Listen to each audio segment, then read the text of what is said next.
Greetings, everyone. Welcome to Friday Night Tights. A little late, apologies, but there's a good reason for that. We'll get into that in a second, but we have to go around the horn because we're back. I was on the road last week, and our guest panel is back, and we have the usual suspects, these foul, toxic males from the Fandom Menace, and we'll start out with the least toxic of us all, Odin of Pancakes. Hi, because pancakes are the best, and there's no argument to it. Are you saying pancakes are better than waffles? Is this what yes? this A stack of argument is about? pancakes are better than a single waffle. Than a single waffle. Pancakes. I agree. Yes. I think I agree with you on that one, Odin. I do. God bless you, my friend. Well, thank you. God bless you. Because guess what? How do you often eat waffles? One, right? And how often do you eat pancakes? A stack. A stack of pancakes is going to win every time. Stack-a-lacka. All right. And then we have a very special guest returning. We know him. We love him. He puts clips together of all of our channels, works very hard. Noah from the Fandom Menace YouTube. What is up, my friend? What's up, everybody? Thanks for having me on again. I appreciate it. Hey, you are more than welcome, especially, I mean, the free advertising, all the love, we owe it to you. And we always appreciate it, my friend. He's muted right now, so we'll just skip by cancel Jeremy. I'm here. Hashtag cancel him already. I don't know why my avatar's not showing up. They're already trying to take me down. It's ridiculous. They are. I mean, it's all, look, you're a white male. You're above average. They really don't like that. So I'm here. Hello, everyone. Hello, that Jeremy. That was a terrible intro. That's okay. Terrible intro. The show can only get better from here, right? That's the way I see it. Is my philosophy every time, and I've told this story before. Every time I go to the doctor, when he comes with whatever results, if I just have like a cough or something, he comes in. I say, "Doc, before we get started, am I going to die?" He's like, looks at me like, "No." I'm like, "All right, well, whatever you say is going to be good news at this point. We've already established I'm not going to die." And so, yeah, my mic is terrible. I know I'm on the road, everybody. So I'm going to leave for a minute and fix my avatar because this is really aggravating me. And then 20 minutes later, when Gary sees me backstage, he'll add me back. So I'll see you. 20. That's optimistic. Yeah. It's the grading curve of life. Any day I'm not, homeless, living under a bush next to a Long John Silver in Encinitas, California is a good day. So it makes almost every day a good day. That was way too descriptive. Isn't it though? Yeah. Well, very, very specific. I could get worse. I mean, much worse. But speaking of which, the person speaking right there is a comics division in Parts Unknown. What's up, buddy? Hey, how's it going? I'm the toxic male who is toxic, so toxic I might be contagious. Literally. Well, I might have caught something from New York, so maybe that was you. Maybe well, that's New York, and probably my toxic maleness that got you infected with something. Yes, maybe it was just hanging out with too many Fandom Menace members. Maybe I just caught the toxicity.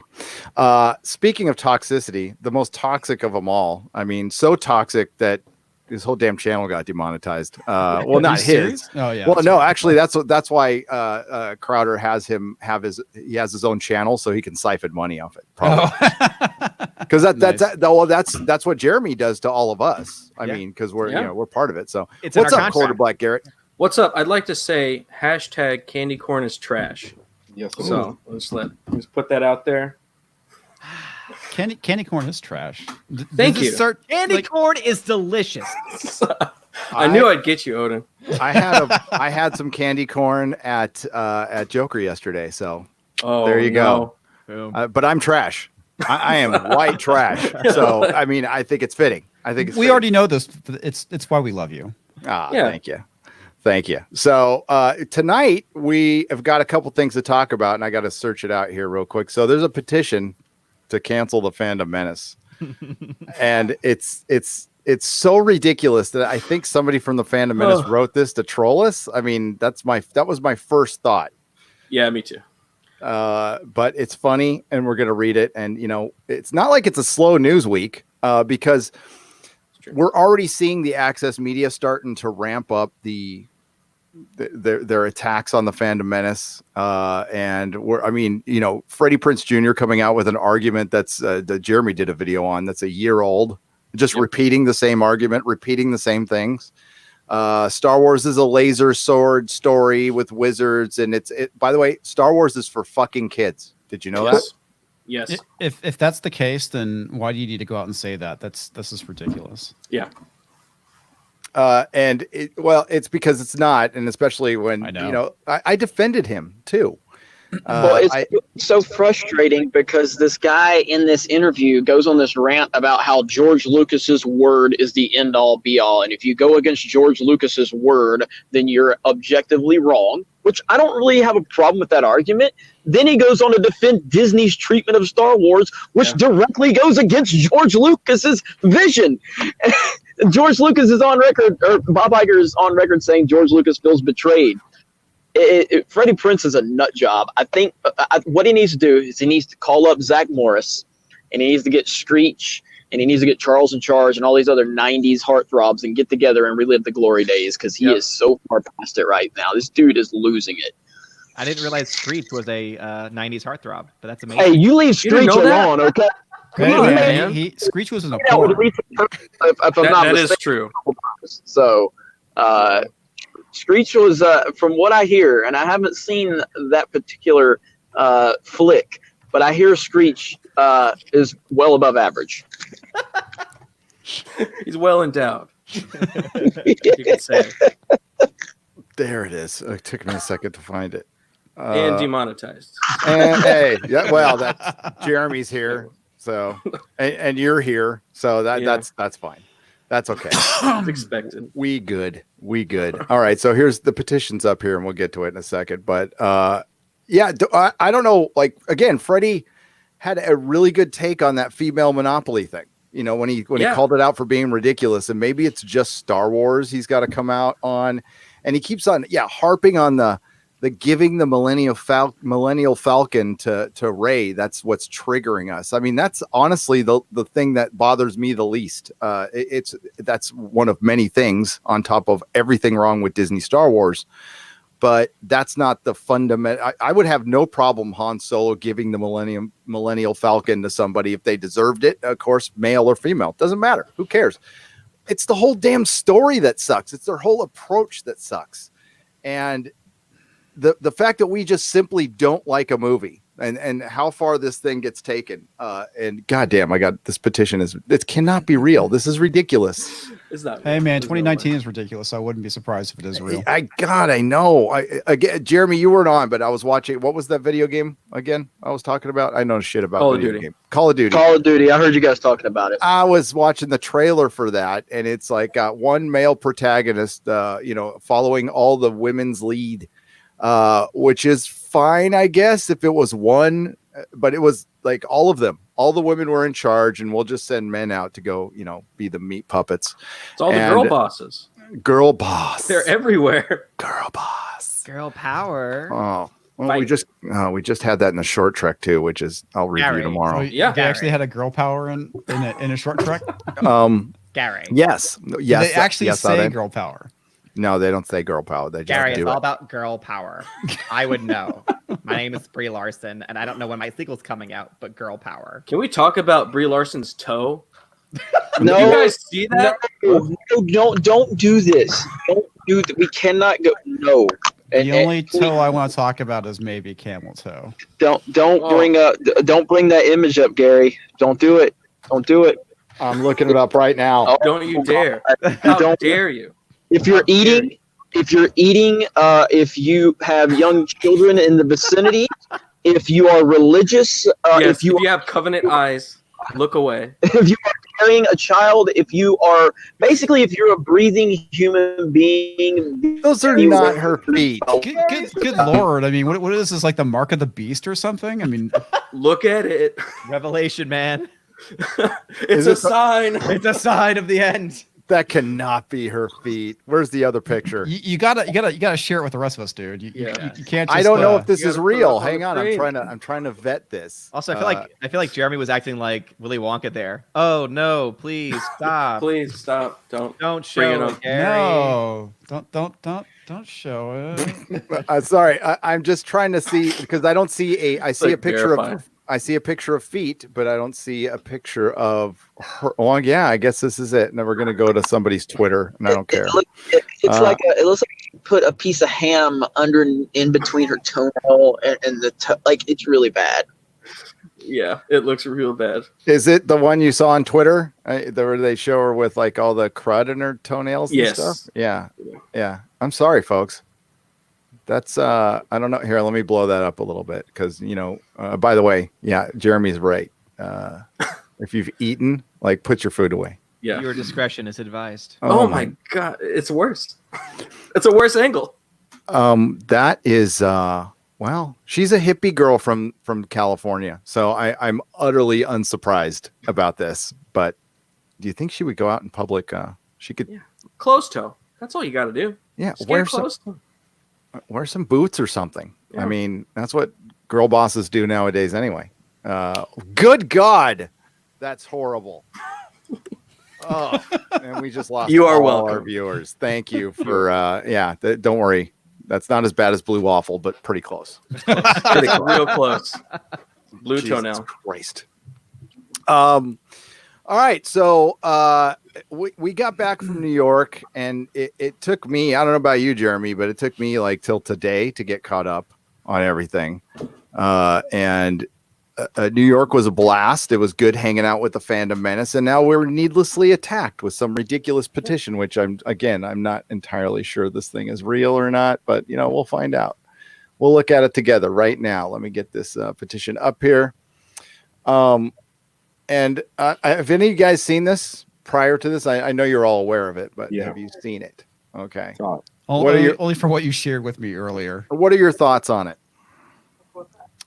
Like I said, man, it's 2019. I wouldn't be surprised if this is real. It's just that ridiculous.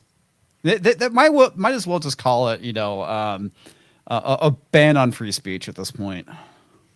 Well, wanting to ban us from YouTube, what are they going to do? False flag our videos? I mean, like, what's the whole point here? But let's read it. Let's read it together. Hello. I like how this starts out. Hello. We are a positive, kind, loving people out to spread all sorts of positivity in the world. By censoring the fuck out of a group of people.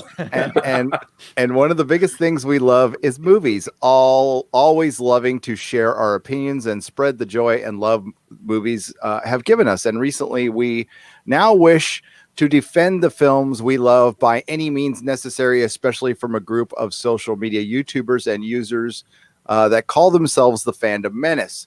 We want to remove the Fandom Menace off YouTube and other social media sites because they bully and harass fans, cast, and crew members of several critically acclaimed box office hit films like Disney Star Wars. Wait a minute. Seats. Critically acclaimed. Somebody said Disney Star Wars. Yeah, that definitely sounds like it's probably a troll job from the Fandom Menace now. Read the next movie. Marvel's Captain Marvel. And several other Disney or non-Disney related projects. The Fandom Menace posts videos on YouTube reviewing films when in actuality they are just belittling, mocking, harassing, and bullying the cast and crew members, accusing them of ruining the films and for containing political themes and calling fans of the films SJWs and shills. No. We call the Access Media shills. We don't call fans shills. Like John Campia is a shill. Collider Collider is a whole. Tweeted at me today. Really? What'd they do? They tweeted at me today because I made a tweet about a video they had posted where basically it was like, "Hoorah, good job, Freddie Prinze Jr. This is amazing." Yeah. And I was like, "Oh, look at that. We got the Empire of Shills." And then they responded to Empire Shills of "Yep," and then it had a really nice GIF in response. So That's hilarious. They did. Oh, fake nerds. Where's that? I'm going to keep this up. I need to find that. So they responded on your Twitter with that? Collider Video. So it was the sub-brand under Collider, but it was the Collider Video account. Did you tweet like 65 times since then, or can I find it pretty easy? I saw it. It was like right at the top of the commentary. Yeah, it's one of the first few. I got it for you, Gary, if you want. Hang on. Yeah, shoot it to me. Or you want to share it? Yeah. You want to share it real quick? Go ahead and share it, and I'll share you. There you go. There we go. Yep. Yeah. Okay. That's good. I mean, like, I'm more honesty from the Access Media. Everybody, congratulations, Collider. Keep doing what you're doing, and with the Fandom Menace, will keep growing every day.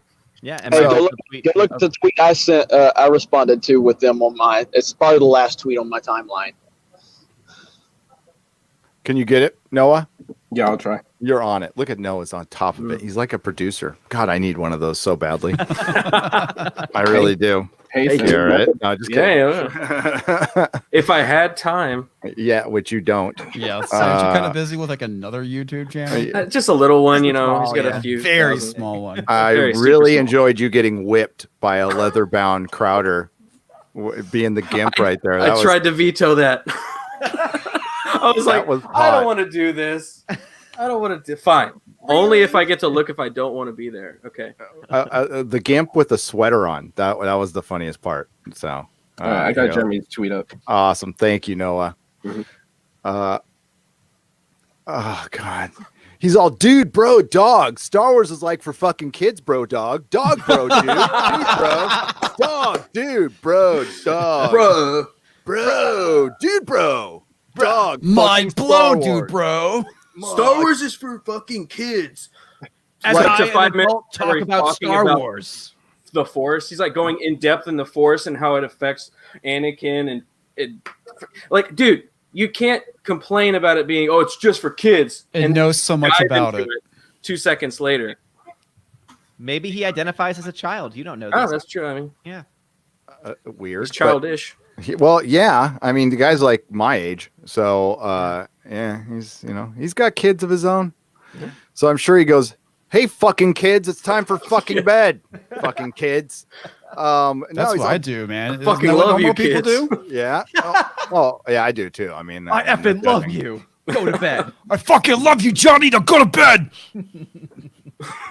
So this is how it is. Like the fucking Force works like this, bro. Like George said, it decides everything. The Force decides. No, I think the screenwriter does, asshole. And I don't think it has anything to do with the Force. So yeah, Freddie Prinze. After he had a good take on the female monopoly thing, but I guess those good takes ended. Or maybe he. You know what happens sometimes, folks, is sometimes somebody outside the Fandom Menace will have a good take and they'll find themselves getting some Fandom Menace followers, and it scares them a little bit. So they come up with a take to get rid of the Fandom Menace members. I've seen that with some YouTubers before. Yeah. Twitter too. Yeah. Yeah. A lot And of times on Twitter. Twitter. And Twitter. That's right. God, yeah. I did one tweet today, and somebody got on me about that. So it's like, this is why I don't get involved in these things. So yeah, some writer of some book the book's called The White Male's White Western Civilization. She had to throw white male in there like 16 times in the title or whatever. By the way, she's white. Oh, And- you mean Of course. that thing that gave you, so many rights and freedoms, the thing you're complaining about? Yes. Yeah. Yes. That one.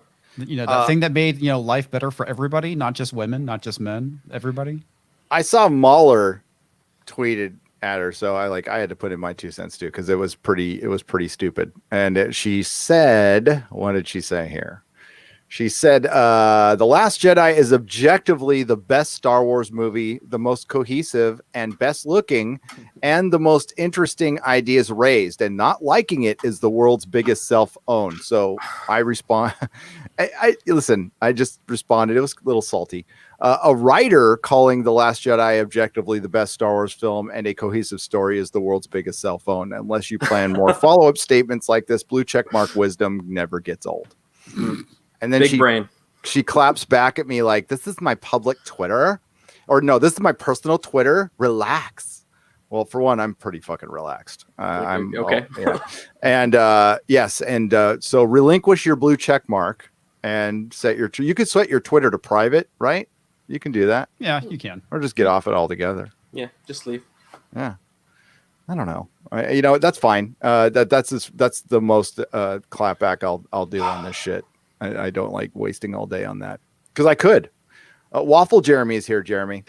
For $1.99, he says, waffle time, waffle time. I think pancakes rule the day here. Yep. Yeah, it's been Waffles, but I do love pancakes. What if you did pancake waffle?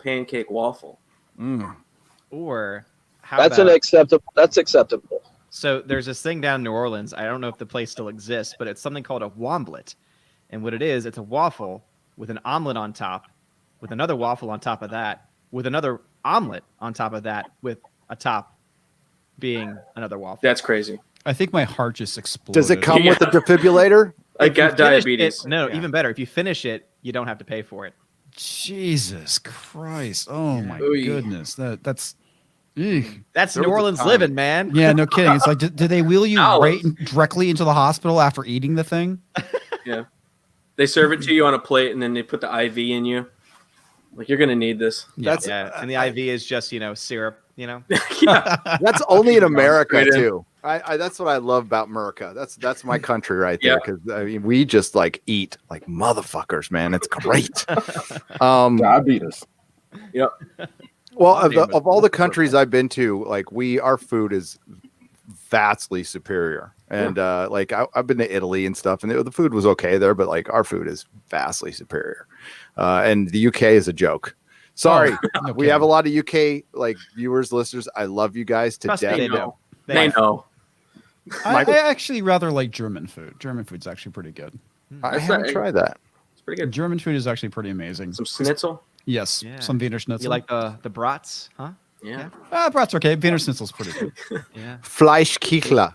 Fleischkichler is so good, but it's like really bad for you. Okay, so I had a German grandma, and she made like German food style, like North Dakota, South Dakota style, which was we boil and fry everything. So Fleischkichler is like fried ground beef, but it's like so good, and it'll kill you immediately. Yeah, so Ultra Raider 52. I have not seen that name. Welcome, Canadian 699. I watched the new episode of AHS, and it looks like they woke all the woman control, all the villains, which are white males. Surprise! What's AHS? American Horror Story. American Horror Story. Okay, Oh, not figure. surprised there. no, That not really. yeah, Haven't like, seen a single episode, so Yeah, me either. Mm. Been out of that show. that was one of those shows that's like it was just for me. It was the same like Sabrina the Teenage Witch. I watched like 5 minutes of it and go, Ooh. this show is not for me. Yes. This I is dipped just- hard out of that show. Hardcore. I was watching with my wife, and my wife was like, "Is this a little pandering?" I was like, "Yes, let's not watch this." Yeah. It was awful. So bad. But the CW and Sabrina has an audience, and there's part of the audience that I understand. I can understand on a male level. There's hot women in it. Okay, if you just mute it and you're watching it, I got you. I'm there. Okay, like in the background while you're sawing wood or doing something manly, but like otherwise, I don't know why you're watching it. Lifting weights. Lifting weights, working on a car or something. Yeah. I don't know. how's it going, bro? Oh yeah, just watched a little Sabrina. Yeah. Watch Yeah. little Sabrina in the Getting a background. quick pump. Yeah. Yeah. Well, I speaking of, I see Ryan Cannell in the super chats right now. That's Mr. Jim right there. That's his there you go. superhero name, Mr. Jim. You guys remember? You guys, and none of you guys are old enough to know what Big Jim is. Do you know what Big Jim is? Any of you guys? It's like a poor man's GI Joe. Big Jim. No. Okay. Oh never my mind. God. Yeah, you're kind of bringing a memory back, but There you it's go. like one of those things was like, now that you mentioned that sounds familiar, but that was probably a long time ago when I saw Big Jim. Well, yeah, it took you a while to figure out where he was big. You're like, oh shit. Oh, Okay, that's shit, really yeah. inappropriate for a toy. Oh, I've seen Um, Big Jim before. yeah. I just didn't know the name of it. Well, I'm Yeah. looking it up now. Apocrypha for $1.99. Thoughts on Ahsoka Tano being in episode 9. Jeremy, Jeremy's not here, man. Oh yeah. Oh. he did now. Is he- my is he in thoughts. the background? It's J.J. Abrams will fuck up every character Yeah. possibly he can in Star Wars. So why not? What do you guys think? Yep. My thoughts are: is she being played by Brie Larson? I mean, that was like the rumor, right? Oh, No. I'm just gonna throw gasoline on this fucking fire, man. It's, At this point, who cares? yeah, Exactly. At this point, who fucking cares? Well, doesn't Dave Filoni have to sign off on whatever they do with Ahsoka? I don't know, man. Disney That's what I runs his heard. paycheck. Yeah. That's what I heard, Noah. I don't know if that's true though, because it's still. I would think it's more George has to sign off on everything, unless George gave him. They were boys. I can see him giving power. George was cool in some aspects, guys, and I think you guys know that. Like, George was cool when it came to fan films and productions. He to a certain extent he was not F with you. Very cool. Yeah, so I can see that. Yeah. So there's more to this though. So I'm on our friend John of Trent's site, Bounding into Comics. Hail John. Hail John. Bounding into Comics. And so he talks about this rumor, and it comes from Jedi Paxis on Reddit. And he says that it's going to essentially be a part of the Harry Potter elements of the movie. That's right. Yes. And a bunch of Force ghosts show up to help Rey defeat the Emperor. And so one of those, she's going to be one of many. It's going to be Ahsoka Tano, apparently. Yeah. Oh. Make it stop. Make it stop. Right. So Rey comes back from the power of all the Force ghosts. She comes back, and then she reflects the power of Emperor Palpatine's lightning back to him, and he explodes. That's the rumor. Good God. Is there anything else that could take a big old dump on? Yeah. We're going to be laughing by the end of this movie. Now, I was thinking of something. Remember before we all saw The Phantom Menace, however we feel about it right now, time has healed a lot of wounds on that, and Disney Star Wars has made that look like fucking Shakespeare. But at the time, we asked ourselves, what if this movie sucks? Because that never entered our minds prior to the movie starting. I don't think there was a single Star Wars fan that actually thought the movie would suck. No, that never entered my mind whatsoever. What if this one's good? Do you think does that even enter your mind right now? No, it doesn't. No. Possibility. No.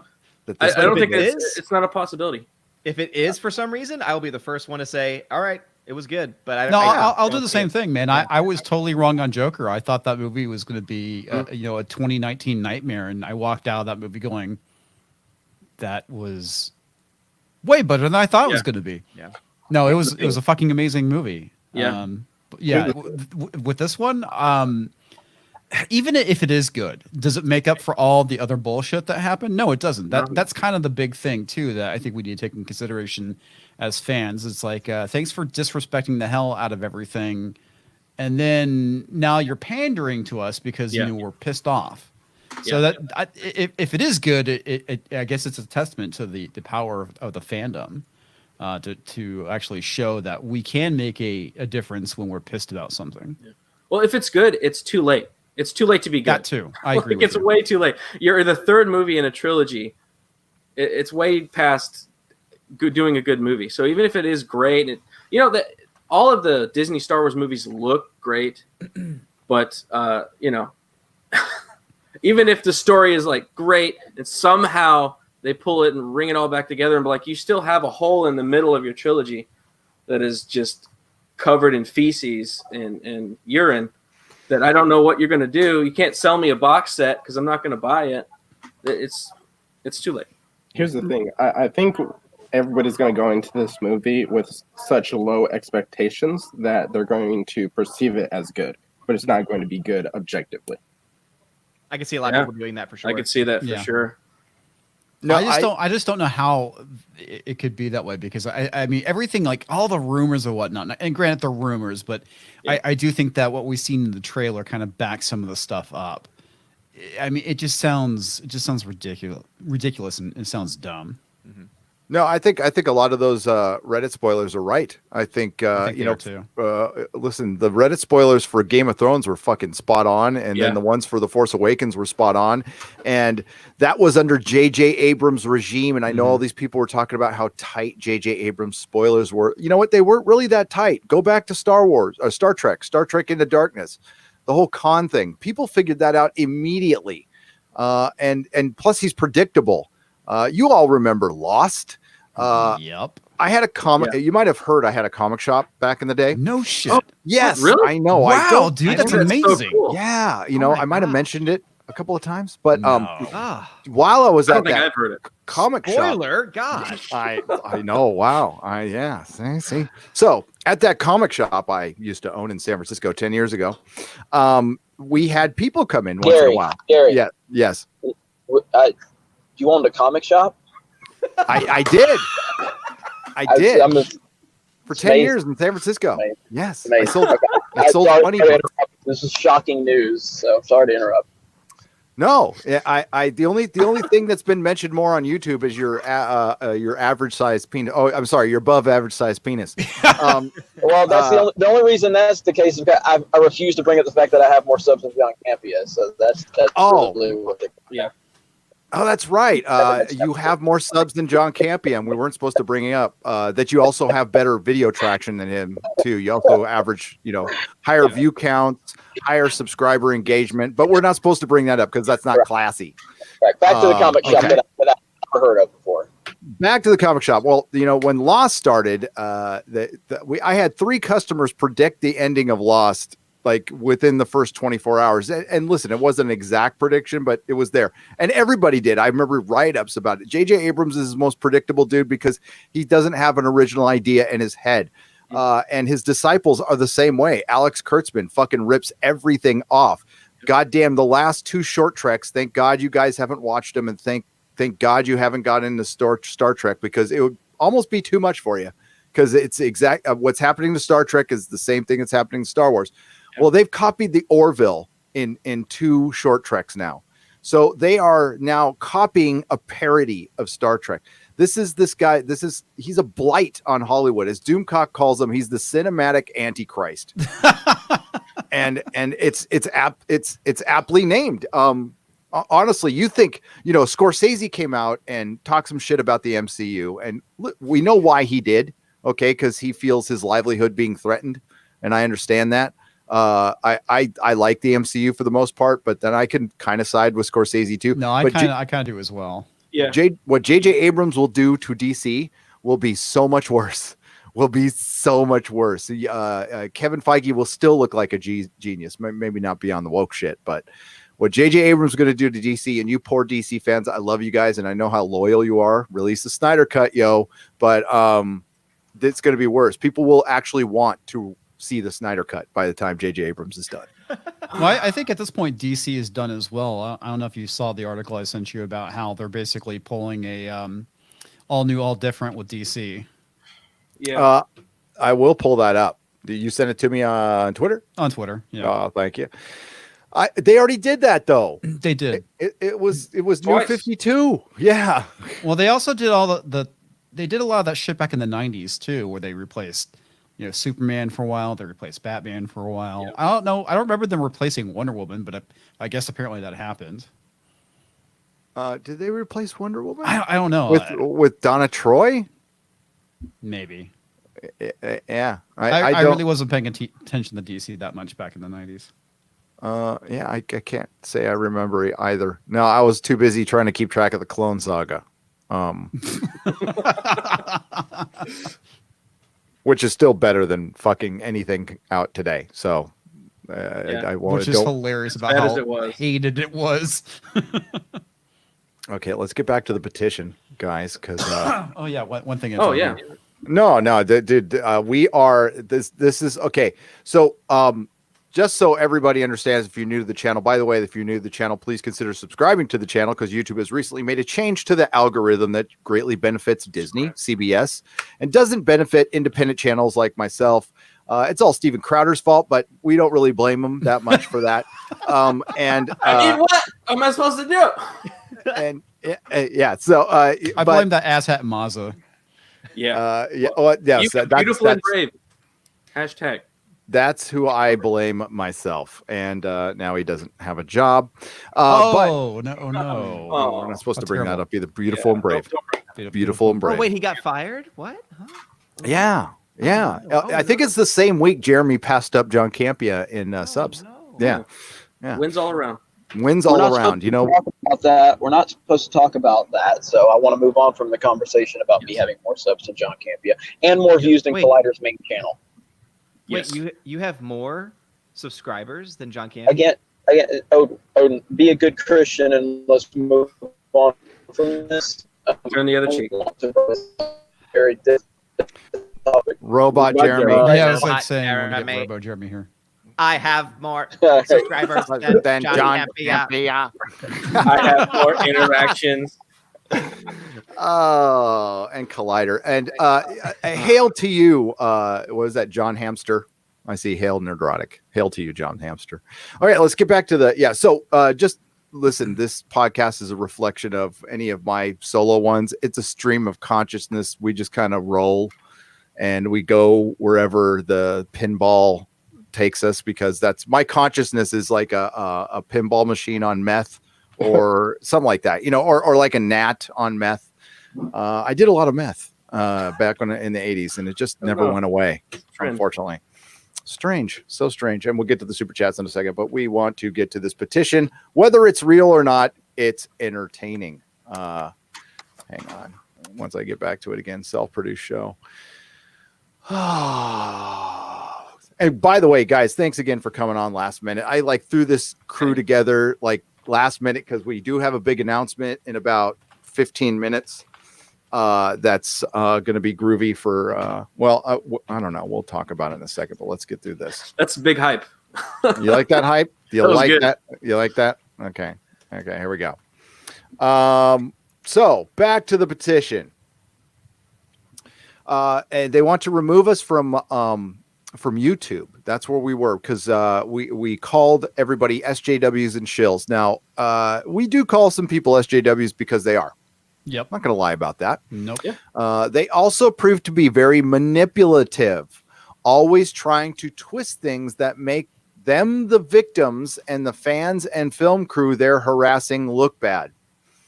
No, I think the product actually makes them look bad. I don't think we have anything to do with that. Well, which personally. is really funny what they're describing in that sentence is an SJW. So I really Yeah, think they're it describing sounds- themselves. It sounds like the opposite. It's a Yep. mirror. They're also prone to be slightly racist.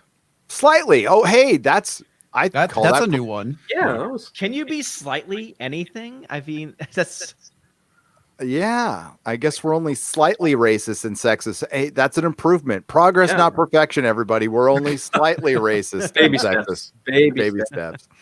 As they denounce everything about diversity and empowerment, claiming it's SJW pandering and showing strong hatred to many female leads in films.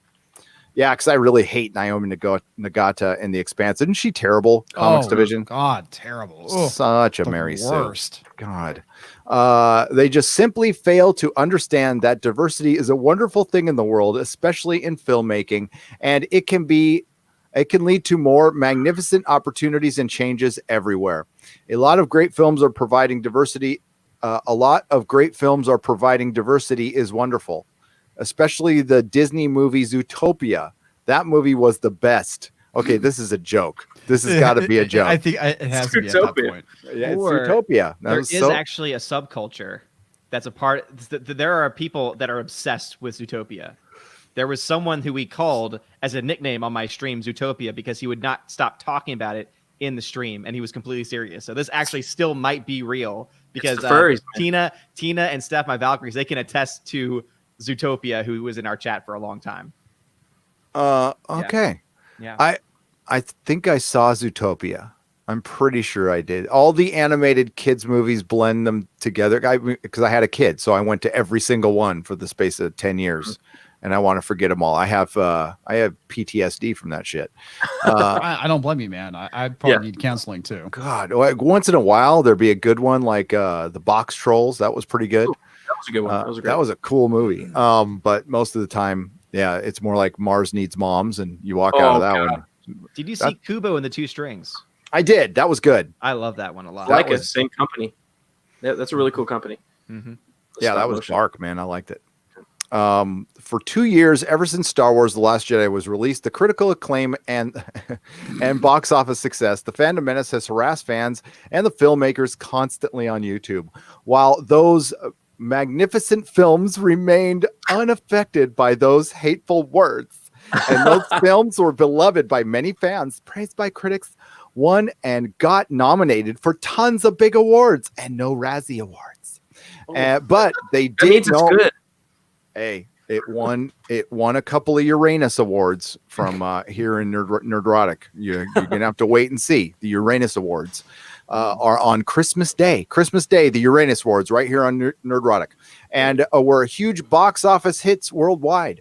The Fandom Menace still could not accept those facts and continued with their actions. Their hateful actions have led to several incidents, like American actress Kelly Marie Tran getting harassed constantly, that she left social media altogether. Which is really funny because if you actually read her statement, it has nothing to do with her getting harassed. This is like the wage gap. They talk about the wage gap as if it's real, and then you debunk it, and then they continue to talk about it. She never said that. She never said she was harassed by fans. She just left social media. God. Because she thought that it was toxic altogether, not because she was being targeted, but because she just did not like social media altogether, which I think is perfectly valid. Yeah, she's not wrong. Yeah. No, not going to argue with her on that point. Nope. And she seems like, and listen, I've watched pretty much everybody in the Fandom Menace's video. I mean, yeah, I'm a member too, but I've never heard any harassment towards her. There's been Ethan's ironic humor towards her, which is actually pretty funny.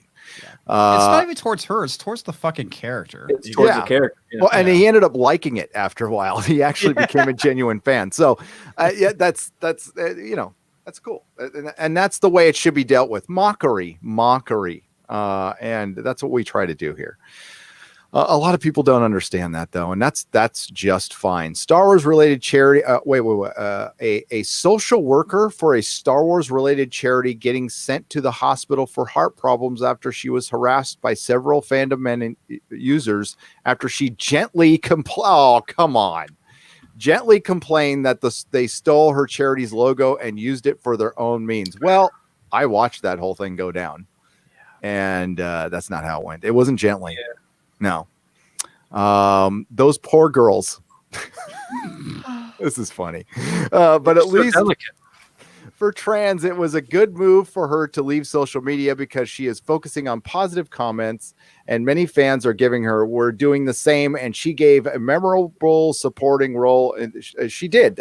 Listen, I'm not going to argue that she gave a memorable supporting role in The Last Jedi.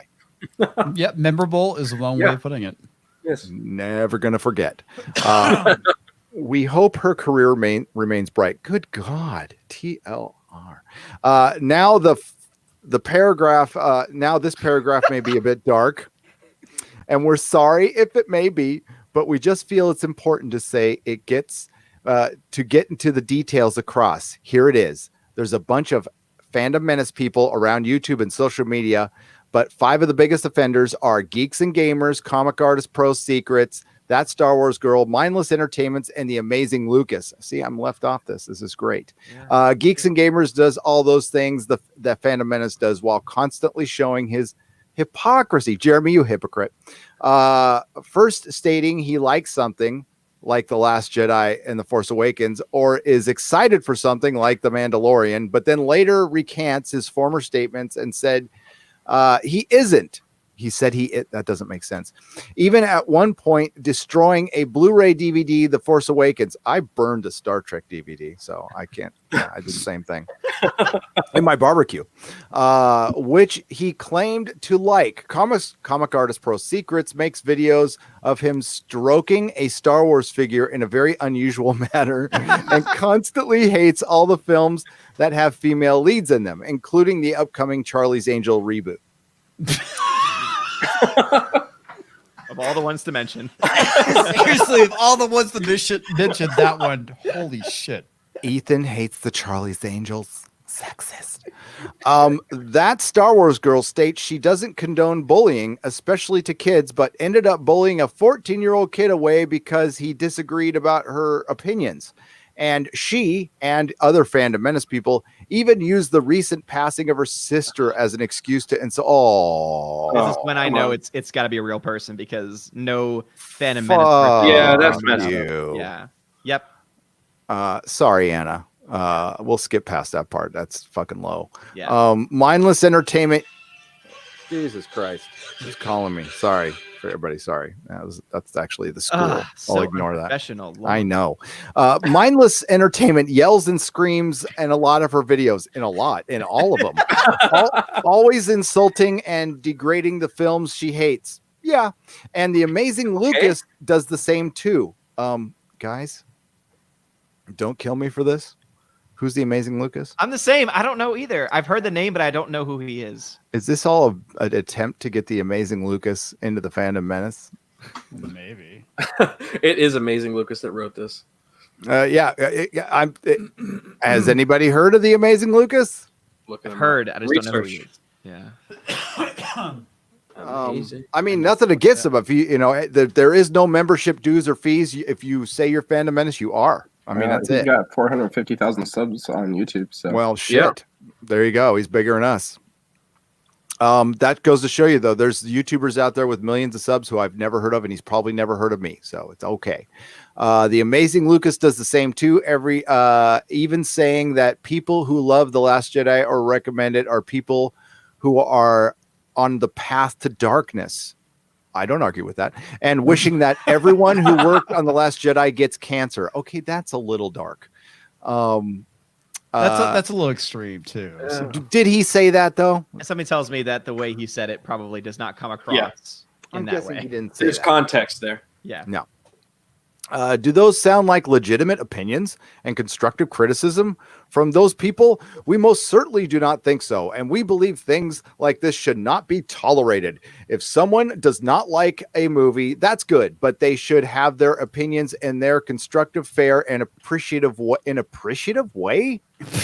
In Come on. appreciative I way. don't think they understand sarcasm. No. Something that I've seen a lot on YouTube from YouTube critics and the Fandom Menace, like she's never read any. This is a lady, by the way.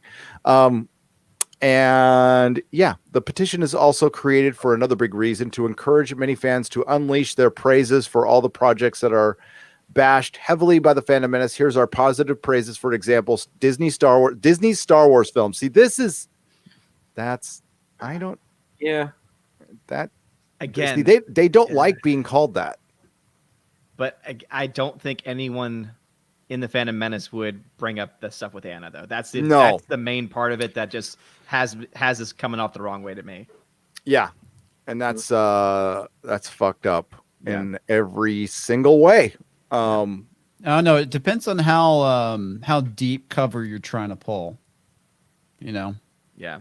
Could be real deep. Well, okay. If that's the case, Balls then you overstepped there. I would understand like the fourth dimensional trolling there, but that was an overstep. Listen, I understand it's the internet. The internet's going to do stupid shit like that. But everybody should have their own personal line. But again, I'm 50. What the fuck do I know? The Last Jedi are brilliant masterpieces that do justice to George Lucas's franchise in a very fresh way. That's hilarious. Poop, Wow. poop can be Not fresh. even George Lucas believes that. No. What was that comment he made? Something about white slavers? Yeah. Yep. Something about that. I don't know. Yeah. No Hail idea. George Lucas. You got it. Listen, I doubt he likes any of us, but if he's seen any of our videos, he smirked just once or twice. I think he initially smirked at our pain and our distress because he goes, "See, effers." Yeah. Because the original Fandom Menace, which believe me, there was actually the Fandom Menace was coined like the minute Phantom Menace came out. By the way, It was before actually. Was it before? Yeah. When And it wasn't actually. It's a long story. I can tell the you. that Fandom later. Menace Yeah. coined before the Phantom Menace title? Yeah, no. Okay, all right. Not the coining of the title of the movie. I'm talking about the Fandom Menace as a title came out before the movie did, but the movie was already announced. Okay.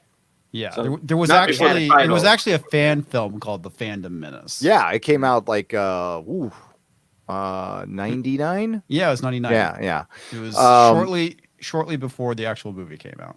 Yeah, because people who were Phantom Menace haters were called Phantom Menace back in. I remember in 2000. It just kind of spread from Yeah. there. The Last Jedi are brilliant masterpieces. J.J. Abrams and Rian Johnson for their marvelous visions. Captain Marvel is a great Marvel blockbuster that allowed Brie Larson to make a great mark in the MCU, and we're looking forward to the next MCU projects, although she has no idea when they're coming up, to bring out a more diverse group of actors and filmmakers. Stan Lee would be proud, and as long as Disney and Lucasfilm President Kathleen Kennedy is in charge, the Force will still be with Star Wars. Well, I guess the Force is leaving Star Wars. In 2021. Yep. Yeah, very soon. Maybe Freddie Prinze can explain to us why the Force is female, and then it's going to be leaving with Kathleen Kennedy. So go ahead, unleash your praises for the amazing films, because when you sign this petition, you will never again be ashamed of liking those films.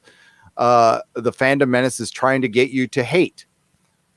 Am I trying to get you, Odin? Are you trying to get anybody to hate a movie? In fact, I posted a video on Reddit earlier today, and someone had left a comment, and it was a very polite comment saying that they thought The Last Jedi was a good film, and they said, here come the dislikes in 3, 2, 1. I said, no, I'm not going to dislike your comment at all, because you were respectful and you honestly like the film, and I have no problem for you liking the film. I disagree with you, very much so, but I'm not going to attack you if you're going to be, polite about it. We just have opinions about a movie. Yeah. We don't like it. Yeah, I'm like the dude sometimes, that's just like your opinion, man. Yeah, right. Yeah. But if you piss on my rug, I'm going after you. Yeah. Right? No, there's been plenty of times where I've gotten comments from people about, how they like something that I didn't like. And it's like, hey, I can respect that. I'm not going to shit on you for liking something, but I will shit on something I don't like. Yeah. Yeah.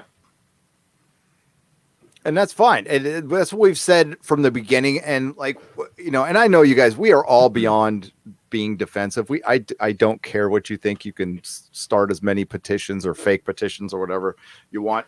The shit is about to go down. Like, soon as that trailer comes out on Monday, it's on. So the Access Media is going to start ramping up their art, and who knows what new thing they're going to come up with. It's not going to be Russian bots, incels. It'll be incels. That'll be They've already linked the whole incel thing to Joker. So why not the haters of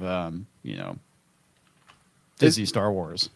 And they expose themselves every day, and this is why entertainment, the websites are. They're freaking bleeding. They're bleeding. They get more and more ads every day. The people they hire, a lot of people are writing these for free for these things, or for you'll get an article and somebody gets $50 for it or something. And they've never been able to establish themselves on YouTube, which is easy to do. All you have to do is turn on your camera and talk and be articulate. Yeah, but you don't even have to be articulate, to be honest with you. It's for them. They could do that, but whether they'll draw an audience or not, I guess, is a totally different thing. Yeah. Well, that's the point I'm making. Yes, they absolutely have this opportunity, and when you see them constantly coming at us, and that's what we're going to get more of. But I saw an article, which I'll get to in a little bit, from Screen Rant, where Anthony Daniels was made aware. By the way, they call us boycotters. They don't call us the Fandom Menace in the Access Media. They won't say Fandom Menace out loud, so they call us boycotters. So if you ever see that, if they were to actually use that, I guess in a way we would win, because they're actually using us, saying us by name, calling us by name. Well, the fact that they mention us all the time, we already did. I mean, the fact that J.J. Abrams is retconning his retcon and course correcting a retcon into a requel is because of the Fandom Menace. And cool. That's get that shirt. It's gonna be a good shirt. Yeah. Course correcting at what? Course correcting. Yeah. Dude, you got to write that shit down before you forget it. Yes. It's recorded. So there you go. Course correcting a reboot into a requel or something, like whatever I said. But so they're already doing it. Doomcock and myself and Mecca and Midnight's Edge, we got Star Trek's panties in a twist. And it's funny until we see the actual product, and then it makes us want to, bang our head against the wall. Yeah. Looking at films of Fandom Menace are trying to get you to hate. We also create this petition not to only bring a little positivity back in the world and fandom, but also to show that despite what you may think, the Fandom Menace are just a vocal minority of people whose words will not be listened to. We Then believe. Why create this freaking Yeah. post? Exactly. That's what if we're so irrelevant, if we don't mean anything, if we have no power and no influence, then why are you trying to silence us? Yeah. It's perfect. The It's why perfect. all the articles? Why this was it change.org petition? Yeah, this is change.org. Yeah. So why the petition? Why all the articles? If we're that small and that and small. And I mean, like, none of us talk about how important we are. It's everybody that hates us claims that we are ruining the entire movies. You know, we've ruined Solo. You know, yada yada. We ruined Solo. We didn't but make the also- movie. How did we ruin it? That's ridiculous. From a box office standpoint, we ruined Solo from a box office standpoint, and then we're the reason that Captain Marvel made $1 billion because we talked about it so much. We can't be irrelevant and be that powerful. Maybe we're just kind of a bunch of people who have opinions that you don't like. I think that's the truth of it. Right. You know, it's just unbelievable. These people, our enemies are really stupid, and I'm very thankful for them. Yeah. We're powerful because there's 1,500 people and 1,500 plus people in this chat. And the next live stream Jeremy has, there'll be 2,000 people. And, you know, that's the power. And I've had Jeremy and I both had conversations at New York Comic-Con. I've had conversations with people on the inside of things, and we are making a difference. It's been confirmed, and they are watching our live streams. That's the thing that really sways them. I don't know if it's our videos as much. Well, you know, when they get like, you know, 750,000 views, that's something you got to consider. But when you see it, when you see real time people reacting, and I said this, you know, on the live stream, this is marketing data that they can't buy. And obviously, I mean, honestly, they could save themselves millions of dollars by firing their marketing firms, hiring an intern to watch YouTubers live stream, and you would get you would get your finger on the pulse of fandom quicker than anything else. Oh Yeah, that's very true. So let's finish this up, and then we'll get to that article. The Phantom Menace are just a vocal minority of people who words to listen to. Blah blah blah. We believe that the world will less negative. We can make this petition to ban the Phantom Menace from social media. Make the world a little brighter. So silencing makes the world brighter. Yes. Yep. Censoring opinions you don't like makes the world a better place. But they're positive. They're all Yes, about but the positivity. positive, yeah. Yep. It was I bet they love China too, because you know China's so awesome. China Oh, is yeah. asshole. Yeah, Winnie the Pooh. Winnie the Pooh.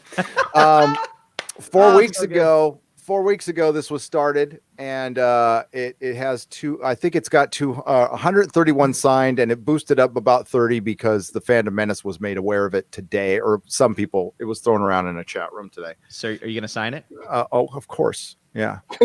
What should I say? Cancel Jeremy? Cancel Jeremy for sure. Cancel Jeremy. Jeremy. And then it's signed. There you go. Hey, Gary, I've got a screen share that's a perfect response to this. Let's see it. Boom.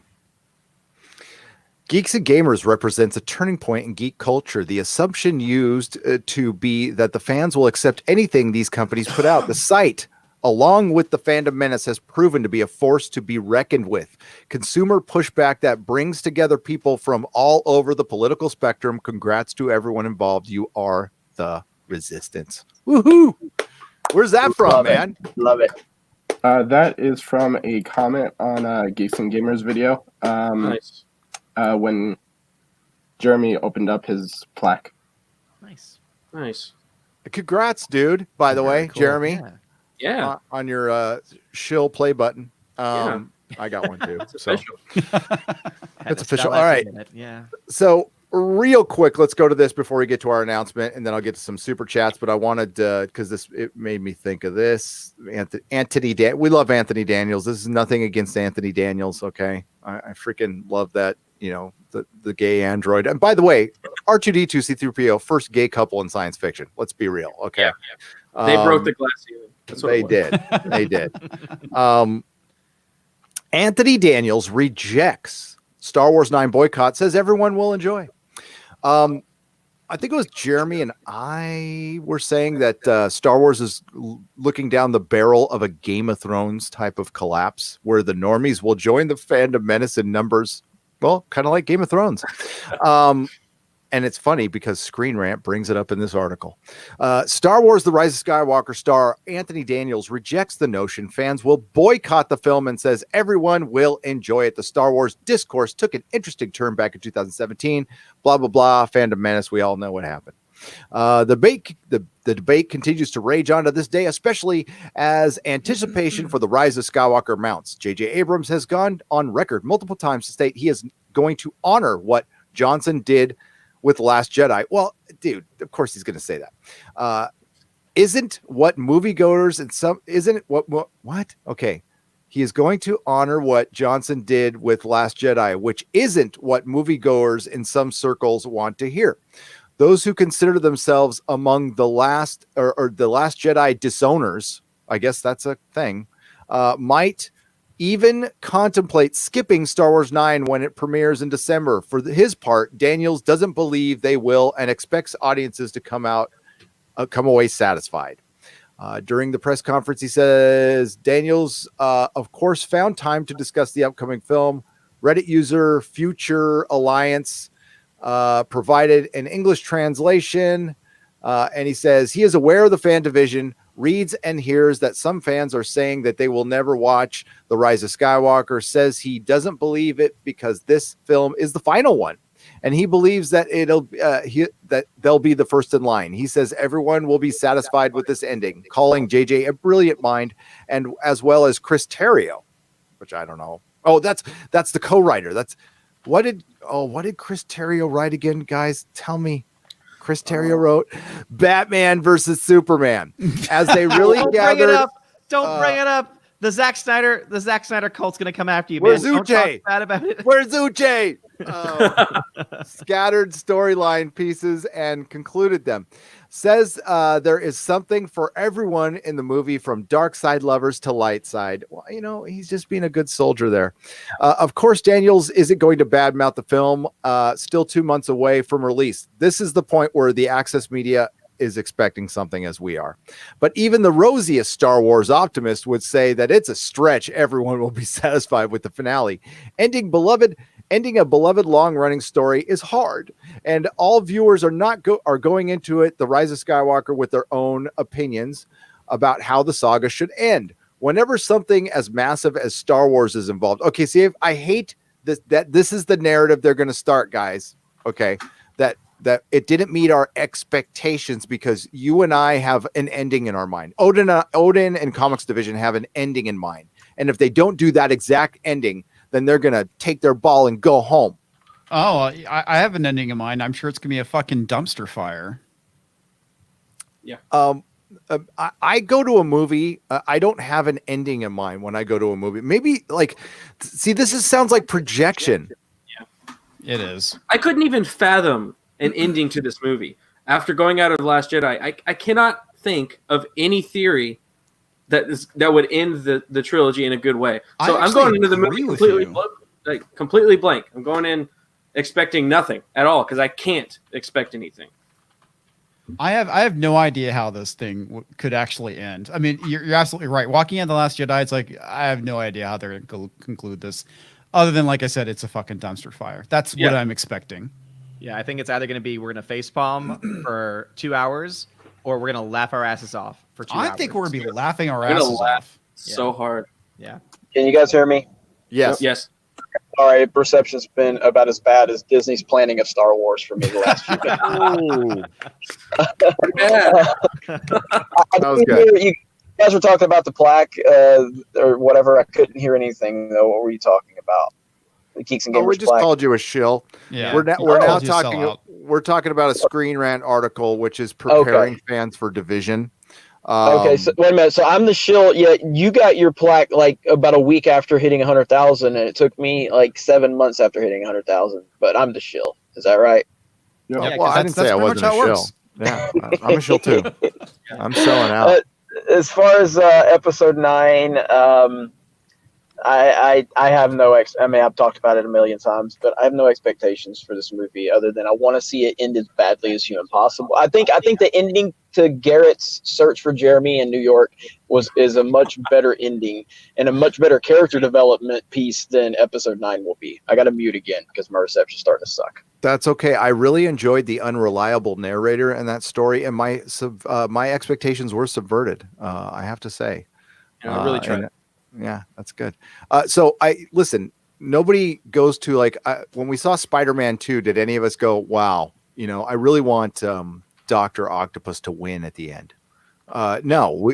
The good guys are going to win, and JJ, being the hack that he is, he's going to copy the Return of the Jedi. So there'll be some redemption. We'll find out that Rey's sister to freaking Krylo or something, and that's it. That's what's going to happen. JJ, in his deceit in being the cinematic antichrist, what he does is he cuts corners, and cutting corners is telling other people's stories, stealing from other people, paying homage, as they like to say, or I don't know, a soft rebooting a franchise. That's what he does every single time. Do not totally expect. I mean, we're probably going to get a remix of Yub Nub. I would not be surprised at all.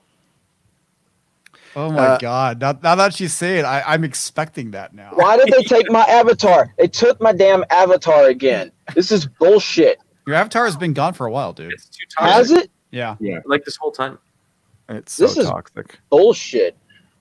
Yeah, StreamYard doesn't work very good on the phone. It needs an app. Bad. Yeah. I'm fixing the hashtag cancel StreamYard on Twitter because I'm upset. I will put it in the comments when we done. So like this is where they're preparing us though. The Rise of Skywalker with their opinions about the saga should end. Okay, nobody expects anything other than the good. We want to be satisfied. That's all, and we weren't because Rian Johnson went out of his way to be a dick. Whenever something as massive as Star Wars is involved, it's impossible to please everyone. J.J. Abrams himself is cognizant of that fact and just focused on doing his best job. Well, he could while making the film. The optimal scenario is most people enjoy what the Rise of Skywalker has to offer, and any backlash or criticism was minor. Lucasfilm would definitely prefer to avoid a Game of Thrones situation, although that might be wishful thinking at this point. That's the one that caught my eye. It's like, a Game of Thrones situation. Weren't you guys saying Game of Thrones was okay? And yeah, well, that's the thing. Once all this is over with, the shill media is going to be like, I give it maybe a year or two, and then the access media will be talking shit about Star Wars. Yeah, they'll start doing a post-mortem on the whole series and how it really actually wasn't that great because of these reasons, and it'll be their idea. It'll be their idea using our talking points. Exactly. They're already starting to. I mean, the fact that they're calling it a divisive movie is that's a long way from what they were saying a year ago. Yep. And you and I talked about this comics on it was a Captain Marvel review where we said and we predicted. I mean, you can predict the articles right now. 2 years from now, the MCU is not as good as you thought it was. Here are 10 reasons why. Same fucking thing is going to happen. Still around.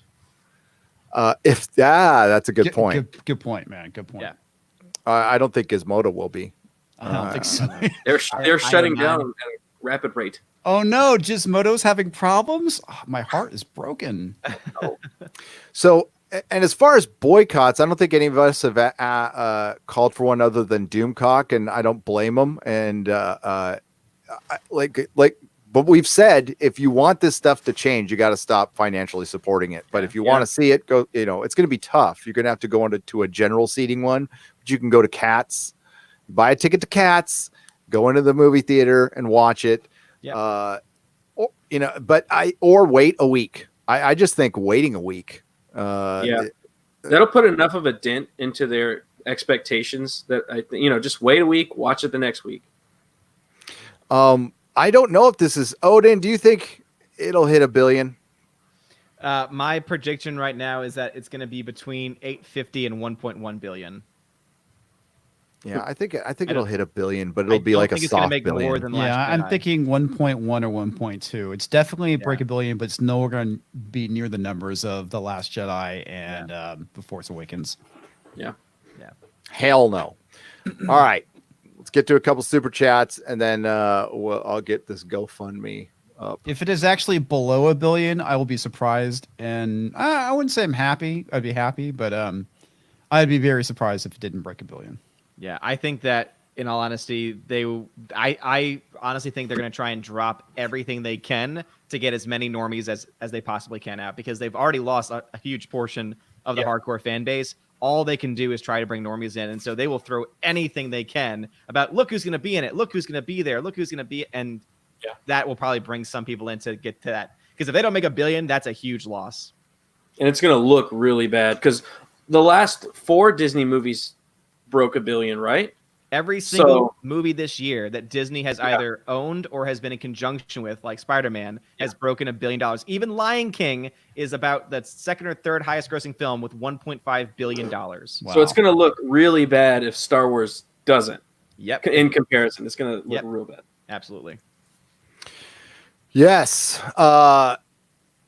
And I think it's going to have a huge drop off. I think it'll be very similar to Game of Thrones. And the funniest thing about Game of Thrones, if you guys paid attention to any of that, I know some of you out there found me through that, and thank you for coming on, is we were fine with the first 2 episodes. Doomcock and I were like, they're okay. They're all right. They're not great. And I was pretty down on season 7.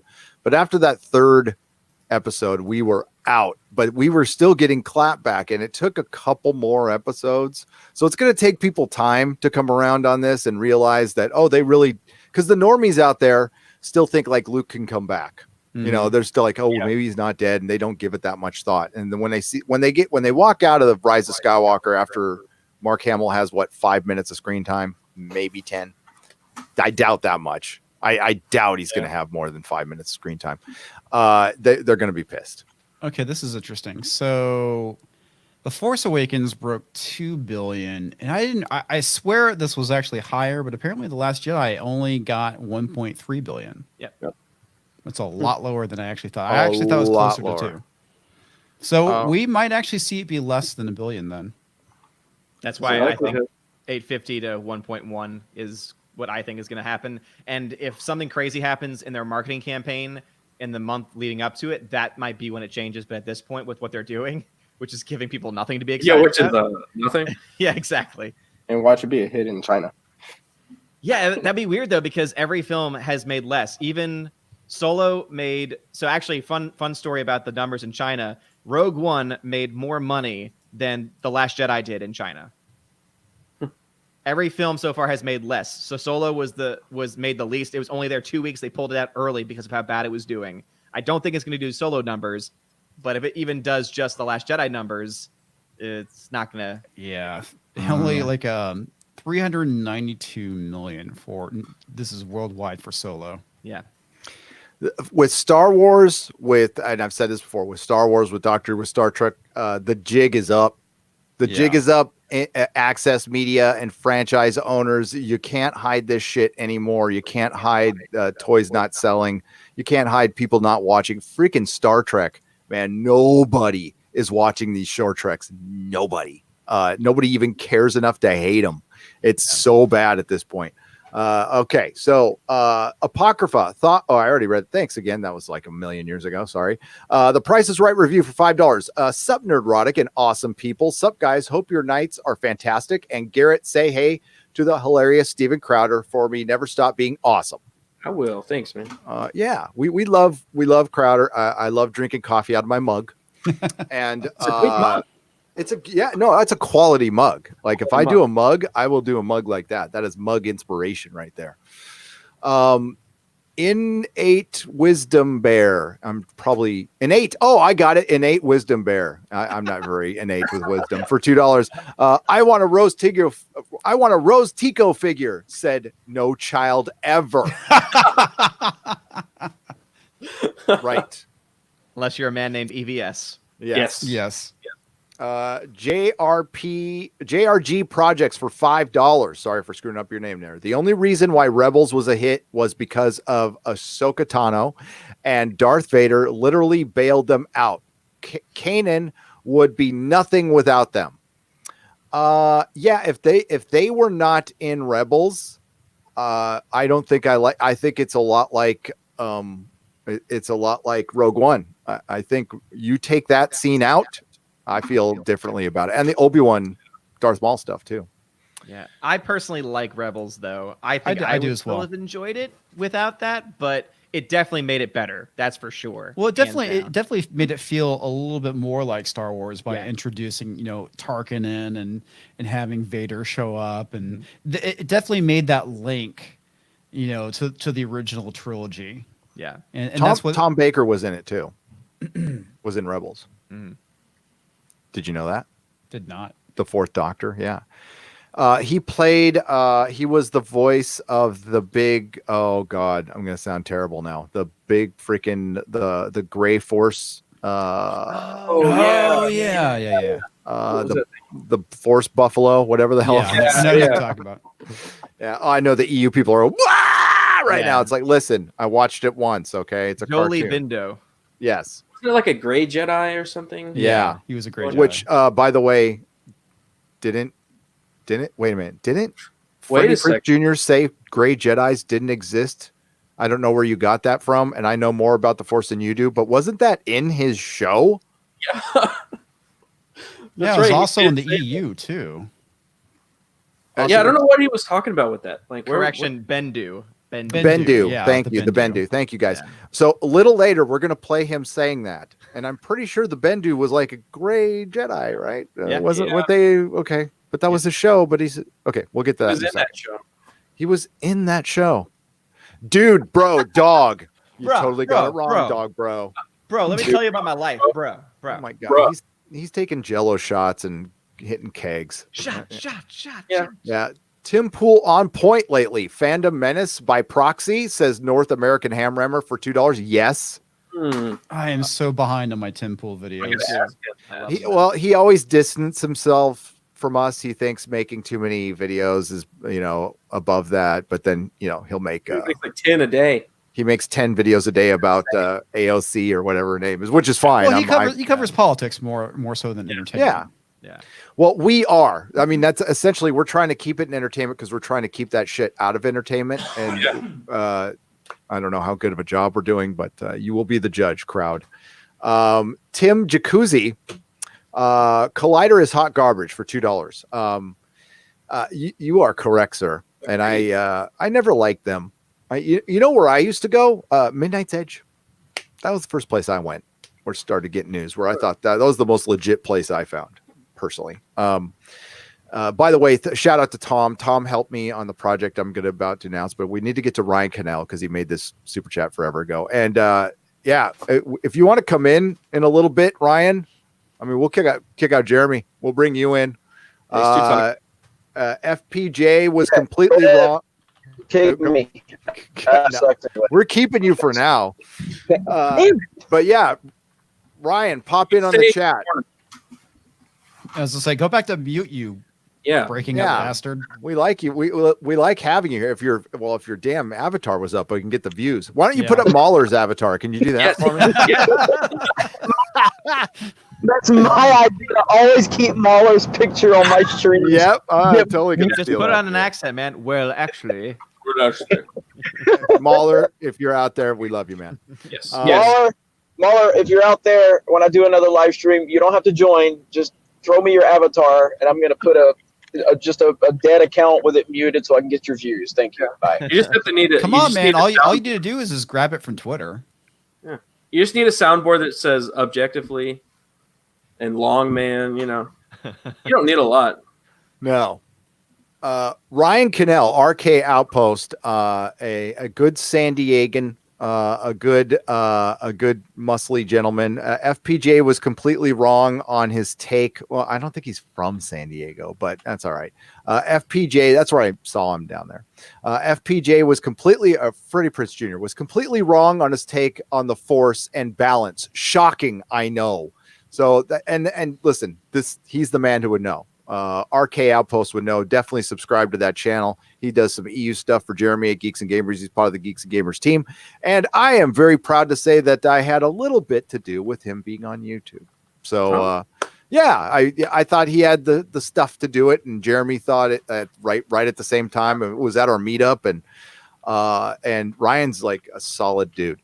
So, all right. So let's get to this announcement. I won't mess around. And by the way, I apologize for the look of this GoFundMe. I put it together quite hastily, and I will fix it a little bit later. But I wanted to get it up because we are short on time. So Anas ABDIN, if you're not aware, I'm going to give you a little refresher here. Anas ABDIN was suing Star Trek Discovery. He is the creator of the game Tardigrades. It's a point-and-click adventure game that features a giant blue tardigrade that travels instantaneously in time and space. It also features an interracial gay couple. This is important to the story. It also features a kind of a ditzy redhead and a kind of a bossy, not a boss, yeah, bossy a person of color. And it just so happens that Star Trek Discovery features all these things too. Purely coincidence. Purely coincidental because so Anas was not aware of this. I was not aware of this. I started covering the show. People started popping into my chat saying this ripped off a video game. It's a Steam game that was approved by Steam. Anas ABDIN has logged all of his creations. He has dates and everything. He created these characters before they did. We also have a lot of context to this story, more than I can get into right now, from Robert Meyer Burnett, from Midnight's Edge. I recommend Midnight's Edge has like the definitive video on this. You need to go watch it. I've done a bunch of lawsuit updates. There is one coming out tomorrow that officially announces this, but we are doing this is the first GoFundMe I've done. I'm not saying I'll never do one again. I'll probably, if I do one, it'll be for me, but this one is for Anas. He's never asked for anything, but his finances have been stretched completely thin by fighting the giant corporation that is CBS. And their whole plan was to outspend him and out-semantics him. Right now, the case got dismissed based on scenes afar. What is scenes afar?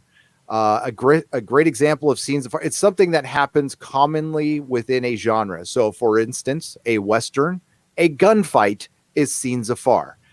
The judge was convinced by CBS that a giant blue tardigrade that travels instantaneously in time and space is scenes afar. That happens all the time in science fiction. All the time. You know, all the movies about giant blue tardigrades. How could you forget? Yeah. I mean, it's been in Star Trek since the beginning, and Star Wars too. So I talked about this with Tom for Midnight's Edge. I've discussed it with Doomcock, and my belief, this is just my belief, is the judge realized that this is a giant uphill battle. Let's just end this now. This kid's not going to win. Bullshit. You don't know until you try. Now if companies, the bigger these fucking companies get, and they're going to start they could just steal shit at random, at will, whenever they fucking want now, because they'll just outspend you. Now listen, I don't mind. I'm not a freaking socialist. I love capitalism. A company can be as big as it wants as long as it's responsible.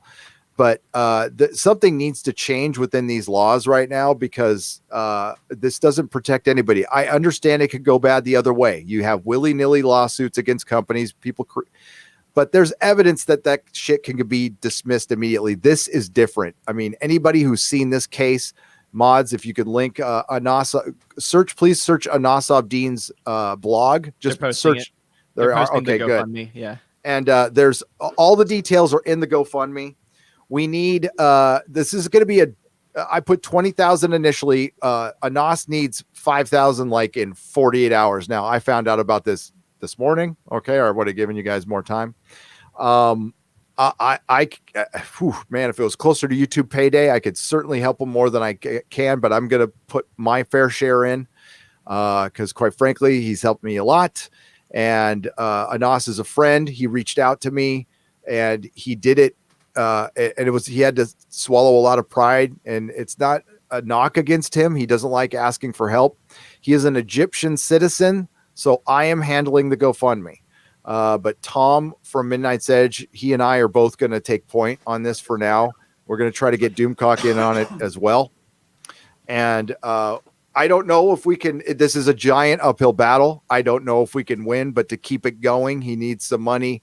And he also needs some money probably to pay off his lawyers. Now, past this 5,000, I've got a shirt. I'm going to put myself back on camera, even though I feel like shit. Sorry, I haven't been on camera, people, but I have a shirt. It says Justice for Anas. We will be selling these. Okay. And the proceeds above the cost of making the shirt will go to Anas. And we're going to try to get this going. We're going to do some more lives. We're going to do like a televised or a live stream telethon, hopefully tomorrow. We'll talk about it on the Inquisition. And I've got a video officially announcing this that I worked on all day. That'll be out tomorrow morning. So please share it far and wide as much as possible. CBS is suppressing videos right now. Doomcock and I have talked about this, but if you talk to Midnight's Edge, myself, anybody who did a Star Trek video in the last month, they are performing 1/3 of what our normal videos were. For example, I released a Star Wars video prior to leaving to New York, 100,000 views. Great, thank you. I released a Star Trek video, and then I released the Joker review. It gets 89,000. Great. I released the Star Trek video. It gets 30,000 views. So all my subs checked in. You guys were great. It didn't get. I checked the analytics. YouTube did not recommend it to anybody. Why? I don't know. CBS is a sponsor of YouTube occasionally. I don't know, but it just, for it to perform that poorly, one of two things happen. Well, one of three things. I suck. People don't watch Star Trek anymore, or they're suppressing. It could be one of those three things. I'm not sure. So I really need you to share this one out, is because the Batwoman video I dropped after that did fine. So I don't know. Are you guys familiar with the case? Odin, we'll start with you. Do you know anything beyond what I've done or what you've heard? Only what you have been covering on the channel is pretty much what I know about it. Yeah, same. Yeah, I've been following you. So it's not just the blue tardigrade. There's an interracial gay couple that looks exactly like his character designs. Tilly looks exactly like his character designs. And let me pull up his Twitter real quick, and it'll show you. It's Gary, yellow jumpsuit. Oh, the yellow jumpsuit. Yeah. Oh God, yes. So he he did a picture of my wife. Oh, look at that. Ah, he's so nice. I like that guy. Hang on, he doesn't have his pinned tweet anymore. So also, Gary, yeah, is the t-shirt live by any chance? It's not. But I can let me message somebody and see if I can get it live right now. Because also I'm on your Teespring, and did you switch because there's nothing available? Teespring is gone. Okay. I had too many problems with them, so Melissa found a local company that is is much better. Hang on, let's get to the podcast guys made this shirt, and I'm giving them right now.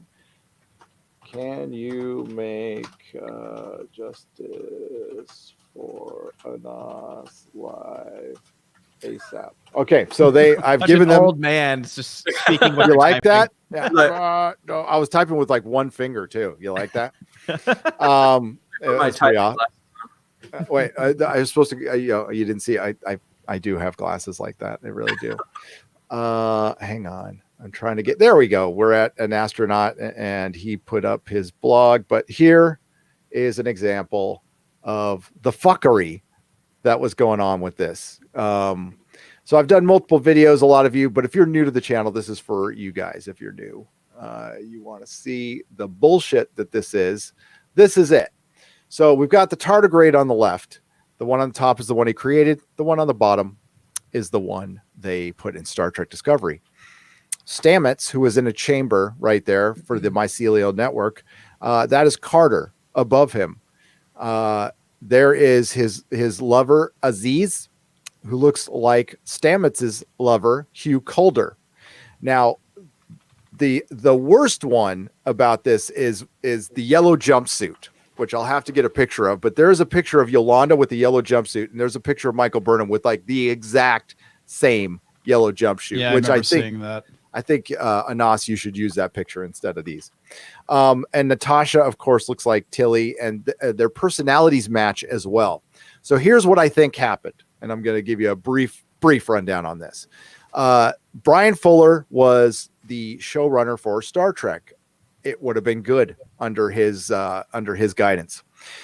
He came up with a tardigrade character, but it was anthropomorphic. So he had legs, arms, a name, you know, and they were going to use the mycelium network, but they were going to use it as kind of a genesis. It was going to be to terraform planets. Brian Fuller gets fired because Alex Kurtzman, I'm guessing Alex Kurtzman pushed him out, but that's me. Alex Kurtzman takes over. Alex Kurtzman needed the work because he had been, especially after his mummy disaster, things weren't going so well. So he needed the work and he found himself some work. They needed to come up with ideas quick because they were under the gun because they were supposed to launch their CBS All Access Network with Star Trek, but they launched it prior because they couldn't wait. But they needed Star Trek fast. So they were under the gun. Again, this is my opinion. Somebody from the staff started Googling tardigrades and they came across Anas's stuff and it just populated the script of the first season and it's all over the script of the first season. So again, this is my opinion. You could judge for yourself if you dare watch this shit. Cause they copied it and they did it poorly. Sure. And honestly, to be fair, I gave the show a shot. I didn't know any of this shit was going on. And I gave the show a fair shot because I'm a Star Trek fan. So if you watch my early reviews, I'm pretty soft on it. So anybody who comes at me that I just hated it from the get-go, that's not the case. Not the case. So and that's where we're at right now. So it's an uphill battle. I don't know if he's going to win. I mean, God, shit, Quarter Black, you're going through an uphill situation with your channel. You're taking on these giant companies where they could just spend you to death. Yeah. It's not easy. No. So listen, I know there's a lot of crowdfunding out there. I know you guys aren't made of money. I know every little bit helps. I'll donate what I can. Donate what you can, $1. But if you can't donate, if you can share it, if you could share it on Twitter, on your Facebook, that's just as good. We do need to come up with $5,000 by like Monday. We'll see if that even happens. And if anything, the funds will go to cover what he has spent already and never asked for. But again, I'm kind of the point on this. Me and Mrs. Nerdrotic and Tom, or we'll handle this. Guys, thank you for giving me the floor here. We can get back to the podcast, but please, and if the mods could share the link as much as possible, and I'm just going to keep it up on the screen. So, thanks again, guys. I just want to piggyback off what you said. Like, it's really important. If you don't have the means to support some of these projects, you don't understand how powerful just a share is on social media. It really is. I mean, you can look at it and you can go, oh, it's not that. It really, you never know where that share can lead. You never know who's going to see it and what stream it can start going through. So please understand that every piece of support that we get for any of these projects, it's monumental. A super chat is no more important than a share or a comment or a like. I mean, it all works into the system and it's all helpful and we appreciate all of it. Word, Jeremy. Word. And we do. And every now and then, I'm not a sarcastic asshole. Bye. No. And honestly, I have found some of your videos from a share from Fandom Menace YouTube or from Star Wars for Life. I mean, it pops up and that's where I see it. And that's why I'm glad I followed it. And that's why I'm thankful for Fandom Menace YouTube and Star Wars for Life. Freaking awesome people. Yep. And that's true. I mean, there's sometimes where some of your videos, look, man, our Twitter feeds stay a mess and there's so much going on. I catch some of your content from other people that are sharing it that are just on my feed. It's not from you per se. These shares mean everything. Yeah. And we can't thank you guys enough. We really can't. So, if you could help Anas out, this was really hard for him to ask for help. And he really is a good dude. He's not out there trying to get rich off of CBS. He just wants control of his content. That's it. He just wants control of his content. CBS, if you're listening, would you work with the guy? Would you just work with the guy? And I mean, I'll fucking back off. Seriously. I mean, that's my biggest beef with CBS right now is fucking this. I mean, one thing to have a stupid fucking lame show, but coming after an independent creator, a real person, his dad just died. You fucking trolls, like, you know, saying horrible shit, you know, right? Anna level stuff. What people were doing to Anna, we're saying shit to Anas, and you know, he would be Anas is I wouldn't call listen, he would be a fan of Star Trek Discovery. He'd be a backer of it. He'd be one of your friendlies. But the reason he feels fucked over is because, in my opinion, he was. And he tried for a year to work with CBS. He tried to contact him, and they ghosted him. They fucking ghosted him. And all he wanted to do was make it right. And I'm sure CBS just saw him as a guy looking for money. But they came out and admitted practically that they borrowed this stuff. Go look at the court papers during Discovery. They're all, yeah, we did borrow from it, but, you know, scenes afar, which is, I mean, it's bad enough. Could you imagine you get a fucking hold of a fucking franchise like Star Trek and Star Wars, and you have to copy shit? I mean, seriously, there's enough stuff out there within that you own that you could copy. Yeah, that's pretty ridiculous. It's because they don't know. They don't know all of that stuff exists. They just use Google and find something easy. You're exactly right. I mean, they could borrow off the EU and Star Wars. There's a gazillion Star Trek novels that you could just fucking adapt. Yeah. No, these fools don't know. You're right. They don't watch the fucking show. They don't read any of these books. Yeah, you know, well, I mean, canon's hard, Gary. It's too hard to. It's hard. Yeah. You have to. You have to color it within the lines, Gary. If you're going to use canon, it's hard. Jesus Christ. Yeah, that fires me up a little bit. Sorry. I agree with you. Sir Ruin of House Roundhead for $4.99. Jeremy and Gary, I already miss hanging out with you. Jeremy, I know I told you to troll Brie Larson in a vid, but if you can, I told you, I know you told to troll Brie Larson in a vid if you can, but you should add Freddie Prinze Jr.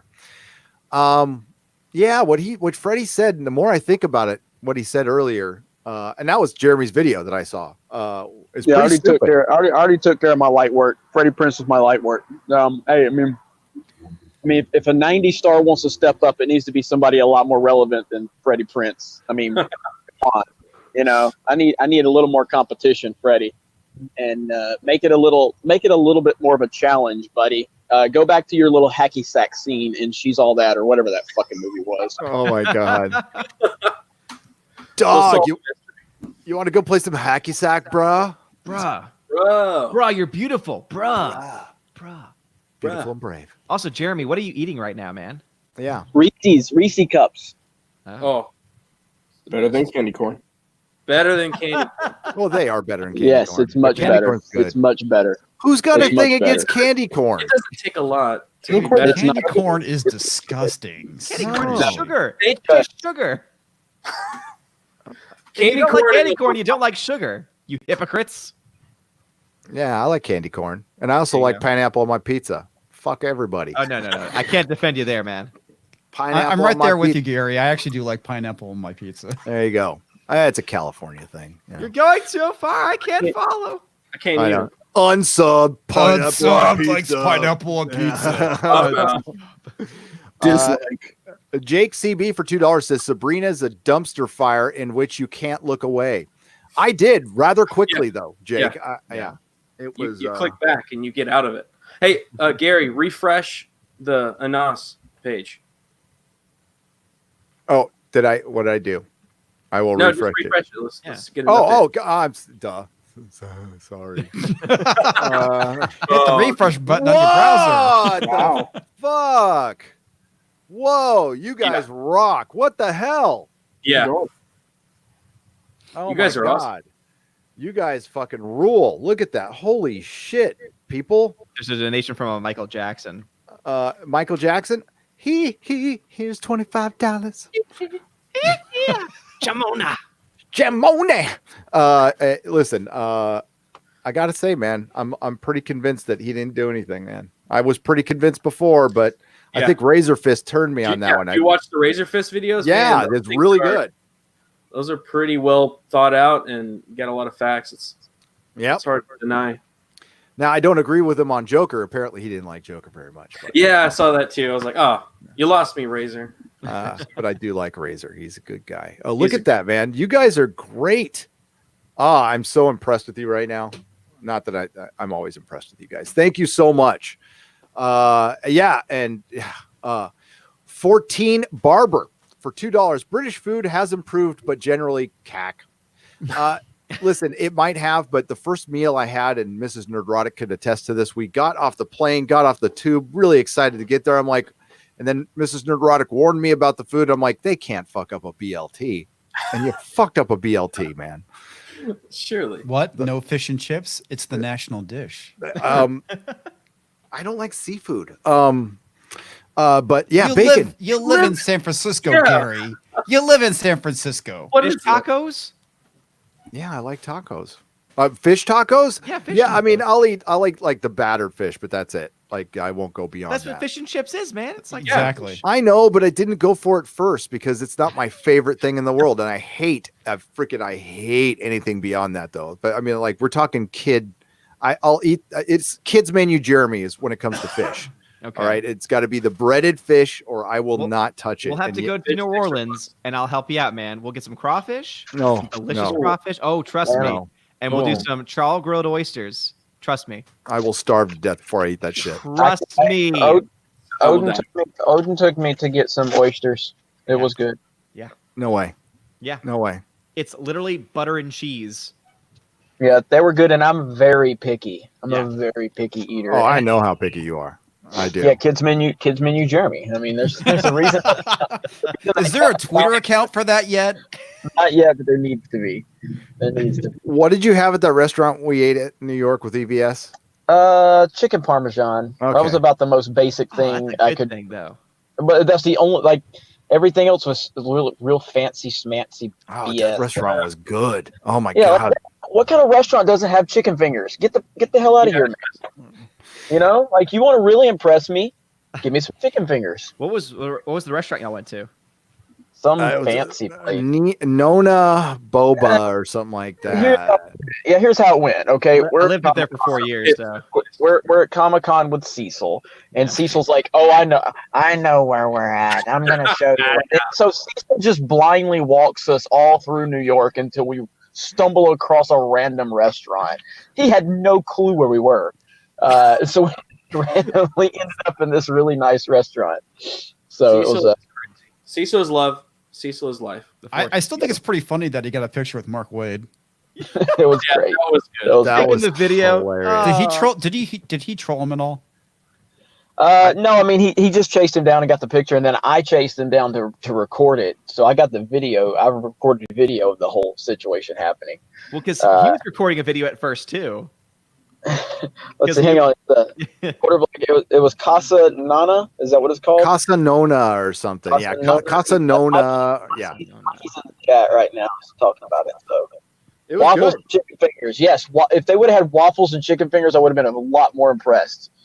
But they've got like what did they? Fancy. Huh? They had like Holy filet crap, mignon yeah. and lobster, and I'm like, where are my chicken fingers, dude? Come on, you know, like hot dogs and chicken fingers. Pressing. Yeah. They had pizza. I have You can do chicken cordon bleu. That's fine. But I can have you do very a chicken high strip? standards. Like that's what I want. I think I actually got something more basic than Jeremy. I just got the spaghetti, but it was good. She also picked up Cecil's bar tab, so that I was pretty did. expensive. I did. Mrs. Damn. Navarrete gave me shit for that too. But What was the damage on that? well, I don't know what it was. My meal and his bar tab was $135. Wasn't as much as our fucking cab ride, Jeremy. But that was worth every penny, bro. Hey, my wife saved you a lot of money on hotels, so I got you. She did. Oh my god, she saved me a fortune. I could not believe what the total was when I walked out of there. I was like, $300? What the fuck are you talking about? But that cab ride. Dude, I mean, where were you guys stashed in a crack house? That's like really cheap. No, we were in a nice like little Hilton or something like that, or Holiday Yeah. Inn Yeah. that had a better internet connection to my house. Wow. Your It streams was- were looking pretty nice from up there. Where They were you? were. In New Jersey? We were in Chelsea. We were it was nice. No, like, Yeah, we were like a mile from Times Square. Okay. That's No, nice. yeah. But also, for the record, your spaghetti costs $22. So just do the math, and that's how much Cecil. awesome. Yeah, you Now, lost that Mrs. deal. Neurotic knows. Thanks, Odin. No, I'm just kidding. Just kidding. I picked up Cecil's, but people have been asking because I'm a grateful recovering alcoholic. But because you could still be nice, Yeah. and I like Cecil, and I wanted to pick up his bill for him. That's it. That's all. And then Jeremy hung out with him all night, and that's how he paid. Yeah, that's how Jeremy pays. So, Yeah. but no, it was- And Cecil drinks for free. Yeah, we got the Cap Video fly. That was worth everything to get the Cap Video fly because that was one of the greatest moments in Geeks and Gamers history. Dude, that was hilarious. Shout out to Rashid. I am Rashid. I am the cab driver. Shout out to him. He is a legend. I He can't was wait to awesome. see it. We had a lot of fun. Cecil had everybody laughing pretty much the entire night. So yeah, the dude's got some serious talent. And hey, I just so Sporking News Podcast is in here too. My grateful recovering addict brother out there. There's always a seat for Cecil. Anytime he wants to call me or anything, I'm here. I'm here for him. Anytime. Not that he needs it. I think he's fine.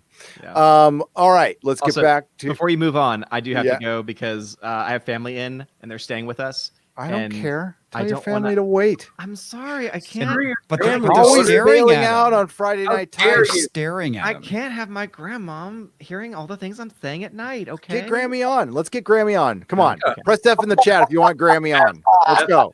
I'm doing the F right now. I'm gonna put because it's my wife's. I know. Get out of here. So. God damn it. But anyway, All right. I love you Plug, guys. plug Hey, yourself real before quick. you go. All the F's in the chat are coming in. All right. Anyway, bye. Hang on. Are you there? Yeah. Odin? Yeah. Shout out to Odin. His last week's box office breakdown hit over 100,000 views on Geeks and Gamers. Shout out Damn, to Odin. awesome. All hail First, Odin. yeah. Whoa. Thank you, man. Good job, sir. Good job. Well thank done, you. sir. Was it the Joker? It was the Joker. Yes, Yeah. Awesome. absolutely. That's brilliant. Yep. Do you All want right, to plug? Odin, have a good one, man. Do you want to Thank you, plug man. before you go, or do you just want to leave? I'll just leave. Y'all, Okay, y'all, bye. y'all know where to find me. Hopefully. Fandom Menace YouTube. Subscribe there. All right. I'll see y'all later. Later, Later, dude. Odin. Bye. All right. Always leaving us early, going to church or something. Got to get to church on time, that guy. Canadian Highlander for 5 Canadian pesos. Hail, Gary and friends. Crossing a line here. Has anyone seen Jar Jar produced 11/22/63? Thanks for the quality entertainment. Keep it up. Oh, J.J. Abrams 11/22/63. I have not. I saw it. It was actually pretty good. He's produced a couple of things I've enjoyed. Fringe. I liked Fringe. Yeah, Fringe was and good. And season 1 of Westworld is one of the best season 1s of a television show of all time. Period. Season 2 is one of the worst seasons of television of all time. So there you go. The Male Ray for $5 says, have you all seen Freddie Prinze Jr. Star Wars is for Kids rant on All Things Comedy podcast? Yes. Yes. It's Star Wars is for fucking kids, by the way. Yes. Get it right. Get it right. No, thank you. Yes. I'll if we have time, I'll play that audio. I don't want us to run too long tonight. I want to get these guys to bed. Should I make a Fandom Menace Discord server? Says Waffle Jeremy for $1.99. I don't know. We might get taken down, but I support it. Yeah. It's something I don't go to Discord, but here's the deal with that. Why don't you make your own? And you can make it a place for the Fandom Menace to go, because I think it's very good for us to not to be organized in any way, shape, or form.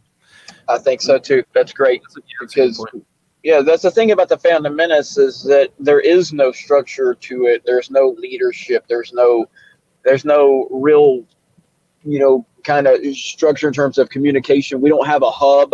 It's just if you want to be part of it, you want to represent it, then hey, have at it. And I think Gary has always had the right attitude of it just needs to be kind of like a hashtag. And then I agree. there. It's decentralization.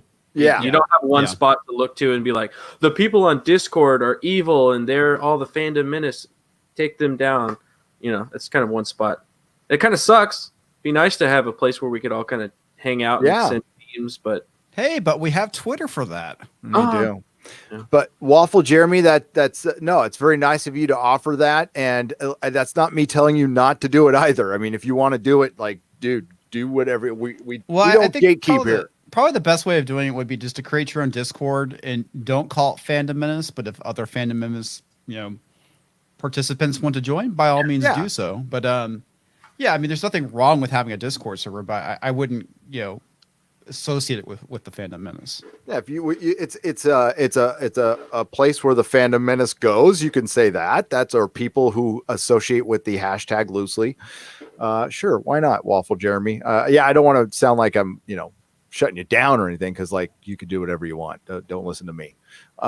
Go fudge yourself, Anna, for $2. I don't know about that. Forgot the Snyder cut waffles and candy corn with the middle finger. With the middle finger, waffles and candy corn together. I don't know. I'm pretty sure International House of Pancakes does something like that. I hope that's an ironic, funny thing. Go fudge yourself, Anna. No, I'm pretty sure it's not. Yeah. Oh gosh, Jesus. JPR page 1. Can't we all just get along? No, it's the internet. I'm not stupid. Of course not. It just looks stupid. JPR PH1 for $1.99. Hail Gary and company. And that company is, and hail to you, JPR PH1, is Quarter Black Garrett, Comics Division. We just, Odin left us because he's too cool for us. Of course, we have Noah from the Fandom Menace YouTube. What's up, Noah? How you doing? Good. How are you? Great. Fantastic. Talking to my friends. And then Jeremy's eating on the road. Are you driving, Jeremy? That's really interesting. Jeremy, you son of a bitch. Yes. Driving and streaming at the same time sounds dangerous. Jeremy has been driving for like 2 weeks. Have you noticed that? We've got nothing but car videos, and he's just been in his car. Are you driving back home? Is that what you're doing? They are the greatest force in the history of the world. This has been confirmed by the President of the United States. I hear that he's going to start doing the address to the nation through car videos. So look forward to Trump doing the clap clap car video in the near future. That'd be the funnest thing ever. If he probably, if he could, he would. $5 if anyone can find a Revenge of the Sith Rise of ROTS's Revenge of the Sith. What did you just say? Okay, I'm trying to read this here. I'll show it. This super chat from Jonathan Velasca for $2 says $5 if anyone can find a ROTS Rose Tico Funko Pop. That's episode 3. Yeah, that's what I was thinking too. I'm like, Rise. So I think he means Rise of Skywalker. If they don't even make a Funko Pop of her, then that says a lot. Yeah, they make Funkos out of everything. I'm actually surprised that they're actually not doing the toy. That's pretty funny. I think it's hilarious that they took her off. They took her image off. The poster, yeah, because she with doesn't the penis monster at that. Yeah. Penis monster. All credit to Clownfish TV for naming him the penis monster. Yes, at least that's the first place I heard it. Yeah, it was the first place I heard it too. But it's not like the first time I saw it, I was like, why does this thing look like a penis? It looks like JJ has. Why is he creating new aliens? I mean, I understand that, but like, why can't they look like Star Wars aliens? That looks like it's the same people who designed the Star Trek aliens, because they look a lot alike. It's very Abramsy. Yeah. Sam Whiskey for 4. What was that? I just laughed. Okay. Cheer up, Gary. As soon as the middle class and ex-comic book store owners move out of San Francisco, Starfleet moves in. Good times. That's true. That's true. Well, I mean, that's the only small businesses that are hanging in right now is comic shops. Bakeries and restaurants are closing left and right. And you can't vape here if you're a fucking full-grown ass adult starting next year. Wow. You can't get the pods sent to you at your fucking house. But guess what? Alcohol and cigarettes are still completely illegal. But think about the children. Well, So you know, strange. you live in the People's Republic of California. You gotta love the communist state of California. We have in our 7-Elevens a spinner rack that has little baggies of wine. It's like a juice box of wine. Oh, I saw that. Yeah, It's like a Tide Pod. yeah. It's like a little Tide Pod of wine. But vaping is evil. Okay. Yeah. Yeah. Fuck. Sorry. Fucking Daniel. I'm over it. I'm so over it. Fuck this place, man. Daniel Nolan. Hey, my homeboy from down the street. What's up, Daniel? $5. Hippie. What does that say? Oh, Hippolyta. Oh, Wonder Woman's mom. Oh, Hippolyta. How do you say her name? It's Hippolyta. Hippolyta. Hippolyta. I get it wrong. Wonder Woman's mom took over for Wonder Woman's mantle in the 90s, which covers Grant Morrison's JLA. Oh, I remember. You're right, Daniel. See, look at Daniel. He's the reason I bought my comic shop that I never mentioned. Darth Gorebag for $10. Monday, I was riding the bus and I said out loud, I'm in the mood for some neurotic. Hey, that's awesome. Then you got punched in the face. I'm sorry. No, then the other night, I actually had a dream about watching you live stream. I guess I'm a fan. Darth Gorebag, I should be disturbed, but I'm not. Thank you for the $10. You can dream about me anytime there, Tiger.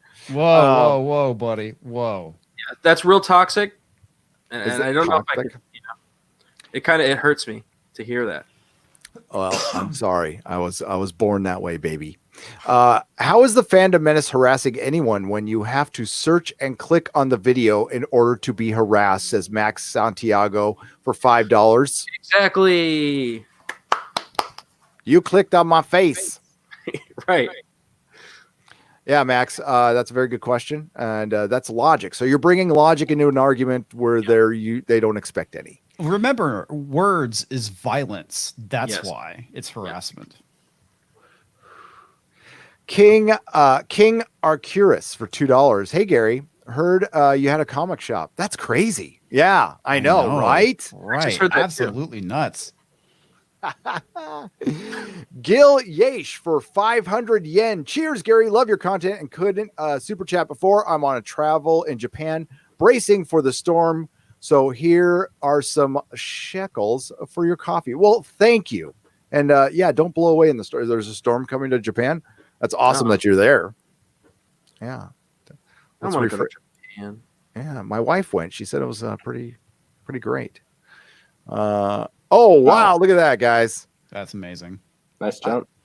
I am no EVS with the funding here. I'll try to remember to refresh it once in a while. But wow, that is great. We're on our way there. I'll be able to donate some money to get us, a good share there. But thank you so much, everybody who has donated. Alan Massey just donated $50. Jeffrey Pembroke for $5, and Anonymous for $25, Anonymous for $100, and Chris Stanley for $5. Thank you very much. I will read all those names prior to us closing this out. Frank Palmieri for $4.99. Fandom Menace history question: what nerd movie had the first big backlash? Batman and Robin buried Batman for a few years. Yeah, that had a backlash.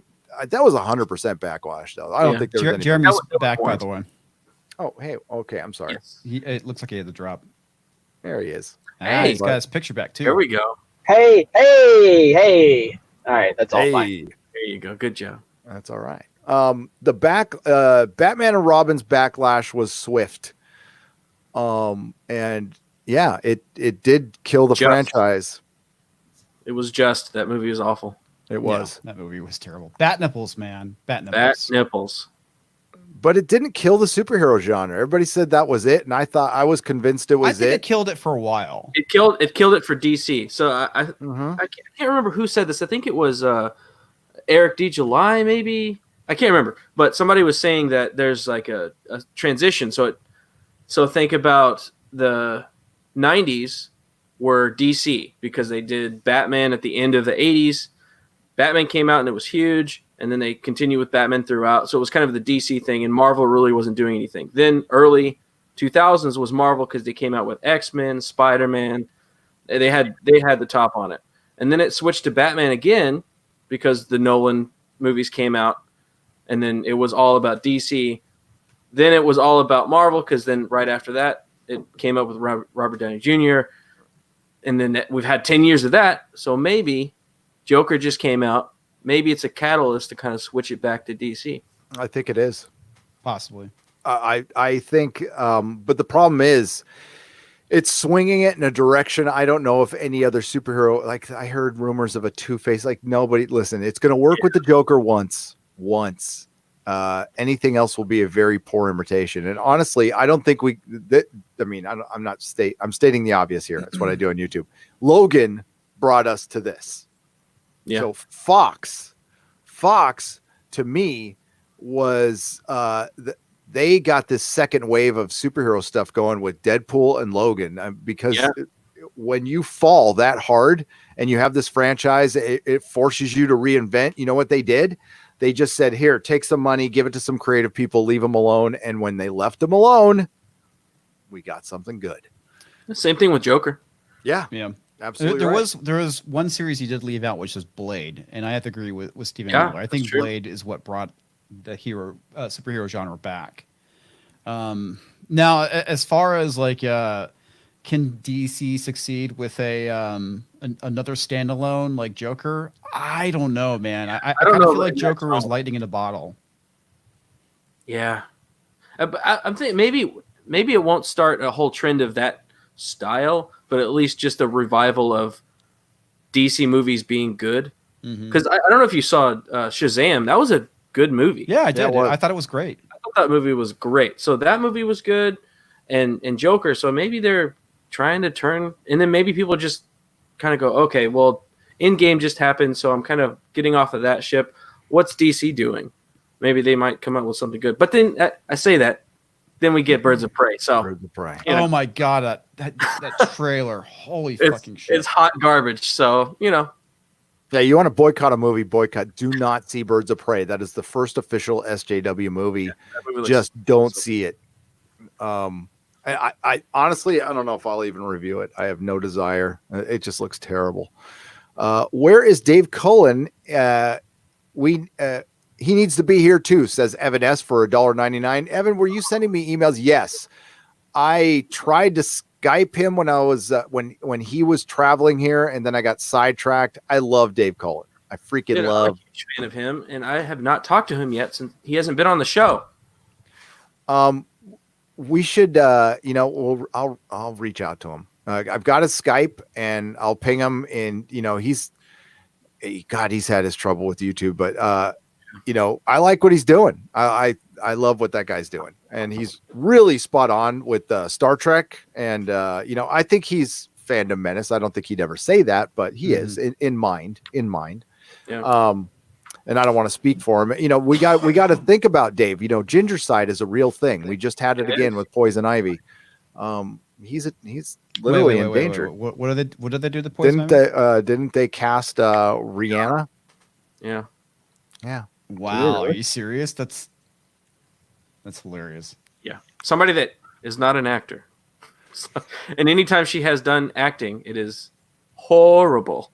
So God awful. Look forward to that.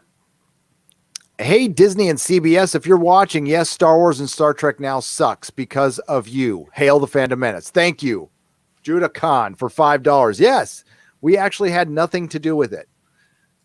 We had absolutely nothing to do with it sucking. We didn't write the scripts. We didn't cast anybody. We didn't hire Rianne Johnson. Right. God damn it.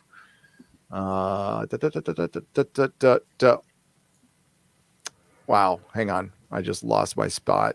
It's terrible. Oh my God. I hate it when this happens. Jedi Knight and friend of Alita was at Target last Saturday, where they were putting out the Force Friday merch a day late, and the new lead in the book of 2 episode 9 was already 20. Oh, so the new book was 20% off. Nice. Not surprised. For $5, thank you, Jedi Knight and friend of Alita. Coco for Kosh for $5. I have seen every Star Wars movie opening weekend since New Hope. Not seeing this one. though it could be as entertaining as Spaceball on a Spaceballs level. It probably will be. They've been prepping us, guys. Since the beginning. J.J. Abrams came out going, I did the best job I could. Yeah, I think they have been prepping us. I think they know it's trash. Hey, Gary, Anna's backstage. Oh, let's bring her in. Yeah, you're awful at reading comments and everything. I got you. I'm awful at reading comments. Oh, you mean the internal ones or all together? The chat, yeah. Man, it takes you 4 weeks to call me back. What are you talking about? You don't read any. I'm glad I'm not the only one. At least he calls you back. Hey, I called you back a couple days ago, Jeremy. Cancel Gary. Cancel. Gary. Cancel Gary. I'm for that boomer Gary. Yeah. Well, listen, I'm old. I got an excuse. Hi, Anna. Hi, Anna. She might have stepped away. She might have stepped away. That's right.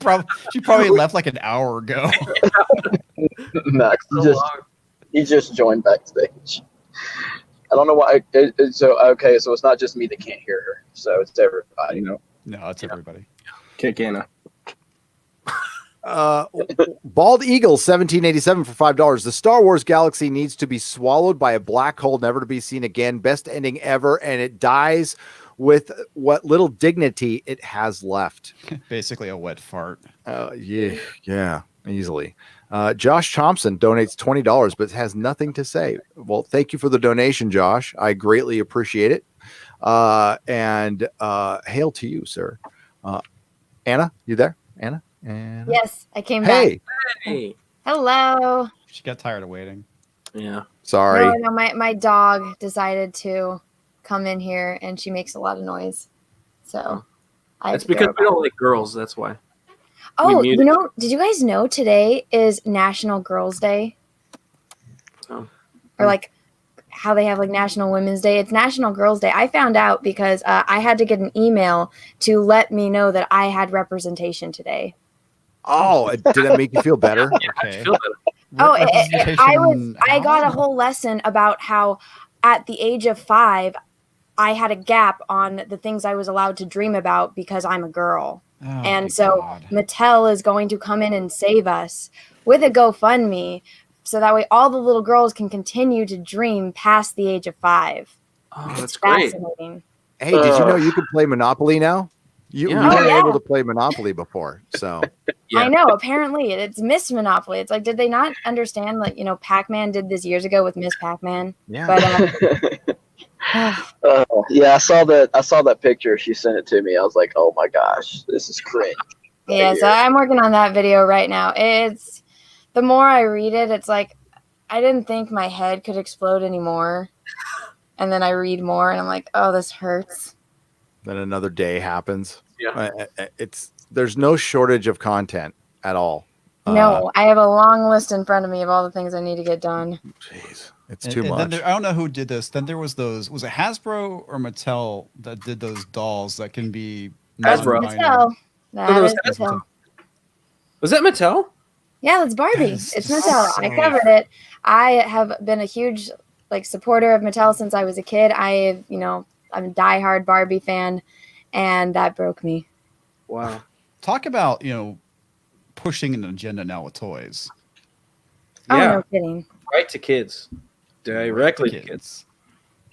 I'd be very interested to see what the sales are for that. God, I hope parents are smart and don't buy them. We bought one for the office. Well, that's different, man. I mean, you're buying it to mock it, not to indoctrinate your child. All right, back. So Anna, what have you been doing? What's up? How's life? Life sucks, but that's the norm. Yeah. I've just been working nonstop all day. There, like you said, there's no shortage of content. I'm going to LA Comic-Con tomorrow, and so I need to get work done for while I'm doing that. And there's just so much stuff to cover. And then I got all the news about that petition that's going around. I haven't read all of it. I heard that you guys read it and that it was really bad. It's really bad. You're mentioning it.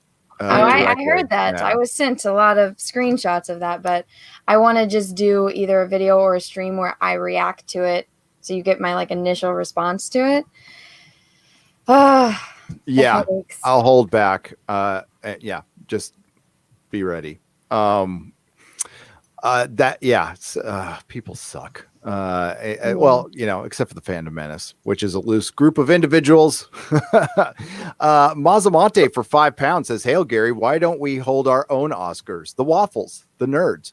Put up a poll of some categories: best movies, best woke, worst writing.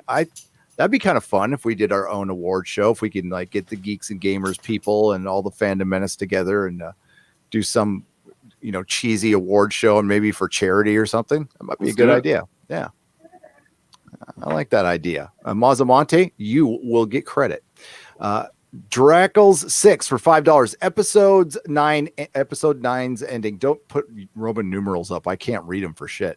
The sun is setting as Rose Tinkle is molesting the sleeping Ewok leader. I kid. As long as it's a zombie Ewok, a death cult zombie Ewok, I'm down with that. King Arcurus for $5. Not calling for a boycott, just asking everyone not to see episode 9. F Disney. Yeah. Fair enough. The Big Red Bear for Canadian $2. I'm out for Star Wars and definitely F Disney. Wow. Mr. Roy for $5. Hashtag pancakes. Yes. Yes. So Team Anna pancakes. is team pancakes. That me too. Yeah. Yeah. Hashtag me too. Yeah, funny thing is so the day after I had that big Daddy Waffle happening stream, poor Anna was the first live stream that kind of happened that people started, I guess, wanting to troll the comments. She had no clue what was going on. Everybody was talking about waffles and happenings, and she's like, "What is going on?" And I still don't know what the story is. So I was doing a live stream, and it was the craziest chat I've ever had in terms of the chat was moving so fast that I couldn't keep up. It was absolutely unbelievable. And there was people that were trolling me with some kind of waffle thing or something. I don't know. It was like, I guess I got picked up on a Reddit thread or something. And so people were trolling me with this waffle stuff, and I didn't know what it was. So I decided to flip it on them. So that's what I do. And so I turned it into like this thing where, I said something, a line where I said, "This is happening, that's happening." And then people started mentioning the happening with M. Night Shyamalan. So we turned it into, and then people were calling me daddy. So then we did the hashtag Daddy Waffle Happening. And then it turned into a hashtag in the comment section to battle the trolls that were trying to troll me. And then so we re-trolled the trolls that were coming after me. And then it turned into every time I said something, people were like, "It's happening, daddy. Waffles are happening." So it's turned into this big thing. And then so everybody went to your stream right after I got done.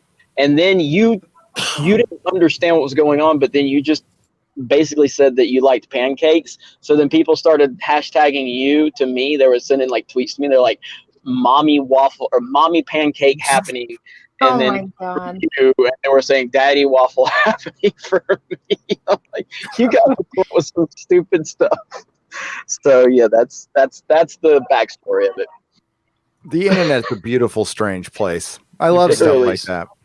But I'm wondering if they were calling you daddy in the San Francisco sense of daddy.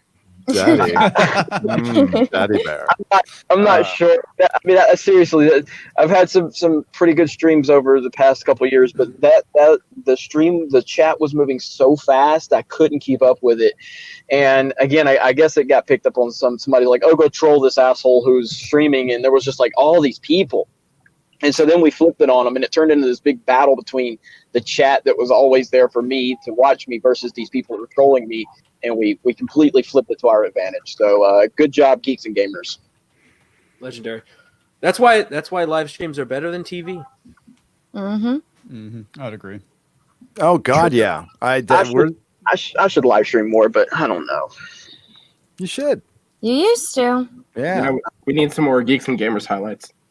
I know. Yeah, Fandom Menace. You were telling me how you're like, "Man, I've run out of content from you. You used to give me all the content, and you give me none." Yeah. So maybe one day, maybe soon. Maybe soon. I gotta say hi to Anna. How are you doing? Hello. I've been doing better, but life still sucks. Thank you for asking, though. Keep working. Keep busy. LA, where's LA Comic Con? Are they doing it at LA Convention Center?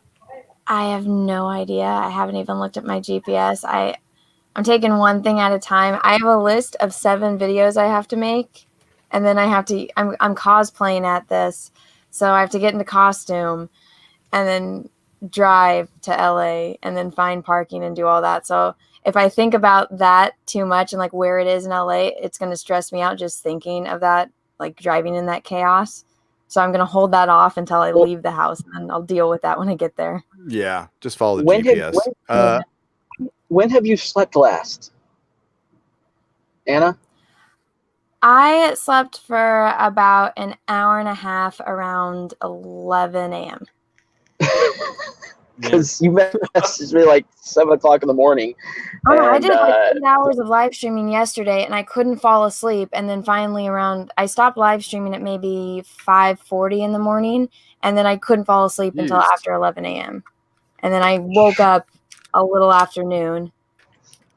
So yeah. Oh, to be You- young, It's hustling. working. she is. N Fall 1403 for $10 says one of two, a bit late with a thought on Bob Iger's book. He is a believer in the narrative of his movies and I can't read. And Hasperously tried to protect protect Kathleen Kennedy by taking responsibility for the release. 2 of 2 for 10 more for pounds, by the way, 10 pounds of Solo. Yeah, we all know the release date is why Solo failed. Now that he is leaving, he is again trying to protect Kathleen Kennedy by redirecting fans' dissatisfaction towards himself. I partially believe that. I mean, Anna's read I could not finish the book. I was listening to the audiobook and it's so painful. Lord of the Rings was more entertaining, but you would have more context than I could believe. Is that what you got out of it? That he was just redirecting and taking responsibility because presidential run or whatever? Well, I mean, I don't know how far you got into it, but he makes a really big point in the first chapter of saying that he believes that when you're working, you need to, if you do something wrong, you need to own up to it. Like It's a level of respect thing. And he puts this whole thing about how he fucked up on something in the beginning of his career and he owned up for it. And this boss that everyone was afraid of respected him for it. And so I'm just like, I got the impression that might have been like for, all of us that know what's going on. Obviously, he can't say anything about Kathleen Kennedy, of who her husband is, all of her connections in Hollywood. And he doesn't want to burn bridges because he doesn't like to be a controversial person. He wants everyone to love him because he is Bob Iger, can do no wrong. But reading that and then knowing what he's done and how he was the one that came and apologized for Star Wars fatigue and not Kathleen Kennedy, it felt kind of passive aggressive, but that could just be me being hopeful. Mm-hmm. But then after reading the Star Wars thing, he really makes it about how it was him and how Kathy was brought in by George and it was a last minute thing for him. But then when you actually do the research, it's like, that's not entirely true. No. You signed off on her. You were buying the company. You had to approve that from George. Why are you leaving these things out of your book when, the evidence is there if you just go and do the research? So he's very good at presenting himself in an appeasing light, but knowing everything that I know, it's very telling about that he's only showing the side of the argument from a certain point of view. A certain point of view. Yeah. Strategically humble. That's what I got out of it. But he's not humble. No, God, no. He does it when it benefits him. Self-deprecation when it benefits him. It's a trick of narcissism. He wanted Star Wars for the longest time. So yeah. Demogene, what's up? I got to meet, and I said your name right too. Demogene, sorry, I got close. I met him at in front of Rudy's, right, Jeremy? We saw him right before we left. Correct. Oh, I missed before we left. Yes, I left early. he gets to ride motorcycles. I'm not allowed to do that. Hail, yeah. If The Rise of Skywalker doesn't make $1 billion, I will be pleasantly surprised. Check out my Tico vid; you'll like it. Bindu is what you mean. Yes, gray Jedi exist. Right after Freddie Prinze Jr. said they didn't exist in that video. He's an idiot, though. Yeah, He sure is. He's an actor that was hired. I don't know Yeah. why we think he knows anything about the world. He's just an actor. Yeah. Well, also, it's like I like how he got destroyed on Twitter by a majority by Jeremy. I remember throwing some jabs at him too, and then he left crying like a little baby, saying he was taking a break from Twitter. But now he's on Instagram, and he has the balls to go and say everything on Instagram because we're not there. It's like, Yeah. congratulations, you're a coward. Your wife is awesome, but you're a coward. yeah. And it's so disappointing because Mrs. Nerdrotic Melissa loves Freddie Prinze Jr., but she's on Instagram. Go get him. Go get him. She's in the chat. You could just copy and paste my tweet or Jeremy's. That's fine. Yeah, I mean, he just literally he repeated the same thing he repeated back in April of 2018 because I just uploaded the clip from my video where I was going after him for the same exact things that he's saying yesterday or 2 days ago. It's just a pathetic excuse, and I'm all for it, Freddie. If you want to come on Geeks and Gamers, people are tagging you saying, "Come on to Geeks and Gamers and talk to me, Freddie." We can even talk about Scooby-Doo, Monsters Unleashed, whatever you want to do, buddy. I'm all for it. Hell yeah. I just want to play him the clip from Friends where he plays Sandy, the male nanny, and he's talking with sock puppets. Just teaching Joey all about sharing and caring and being nice to one another. I want to send him that, like show a clip of him doing his little Star Wars rant and then show that. It's like, oh, how the mighty have fallen. You were cooler when you were a male nanny. Ooh. Ouch. Good one, Anna. Love you guys and your great work. Stay classy, dudes and lady. Christy, thank you for the $2. I appreciate it. And you are always welcome here. And thank you for your wrench and all your support. Joshua Trammell for $4.99. You all are awesome. Keep up the great work. Why? Thank you. I appreciate that. I never get tired of hearing that. Do you? I never get tired. It's nice. After all the mean things that people say, it's really nice to hear. It is. Adam Child for $9.99. In college, you have to cite sources on papers. SJW articles and media say they have sources. But Who never are cite they? them. Never cite them. Never. College will kick students out for not citing sources. How do these people still have jobs? They're not officially paid. I think a lot of the access media, they work for, they write an article, they get $50 or a certain amount per word. That's why there's so much word salad where they recap the Last Jedi. And every one of these articles, how many of you guys have read? 1,000? They always recap the Last Jedi like we haven't seen it, and Right. listen. Darkstar 76 for $5. Hail Gary and Jeremy and all. We just saw Joker, effing amazing. Joaquin is great. Bobby D was great. Sorry to report we were not violent. Well, then you are not an incel, dude. Try harder. Yeah. Be better. And Gary, I haven't asked you this since you saw it a second time. What did you think of it after seeing it a second time? Ooh, I caught a lot more. And masterpiece. Yeah, I agree with you. It's a masterpiece. Yeah. It didn't reinvent the wheel. It just reacquainted us with great cinema. And the script is very tight. I walked away. I don't want to spoil it. There's so many people who haven't seen it. I am convinced that who his father is now. Oh, really? Yes, there's tons of hints. There's Really? tons of it. Yeah. You're gonna have to fill us in on that one because I want Put to it know in the more about private that. chat. I don't want to ruin it. But there is the unreliable narrator aspect of it.